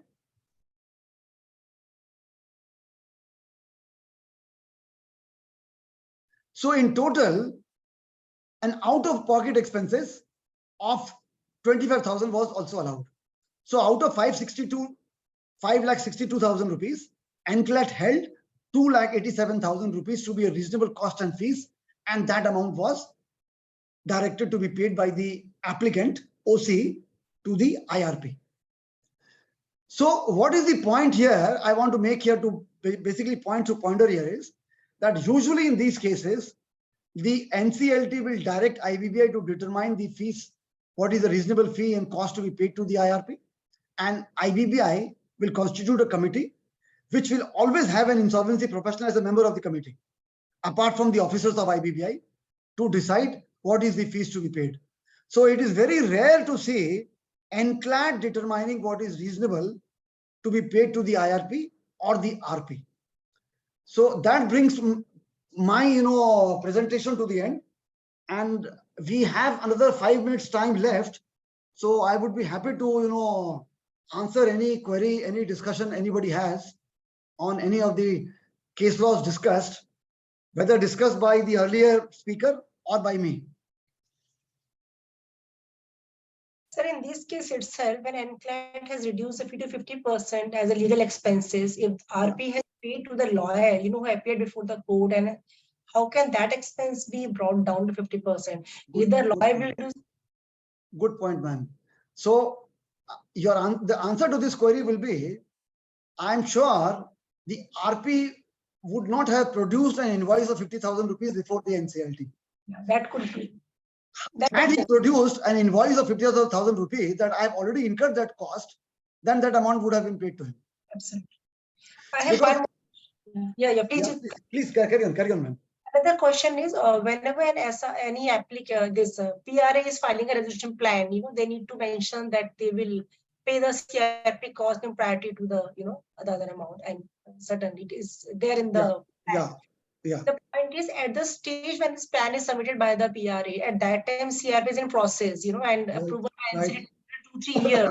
Right. So how this cost can be determined, at the time of submission of plan, when even RP and SRA both are unaware how long the approval of plan will take by the NCLT. In some cases, it's going on for last 4 years, and the tentative cost. I got you. I got your problem. It's a good question. So before I answer, if any of the participants would like to answer, if anybody would like to answer, I'm happy I can answer it. So let me answer this question to you, ma'am. So you have raised an important point here.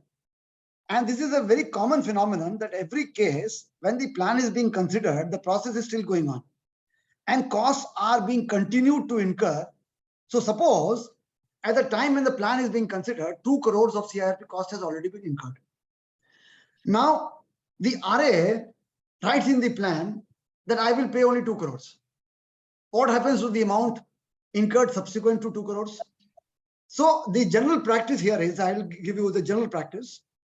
One practice is that the RA will say, whatever cost has been incurred till the end of the process, I will pay all the cost.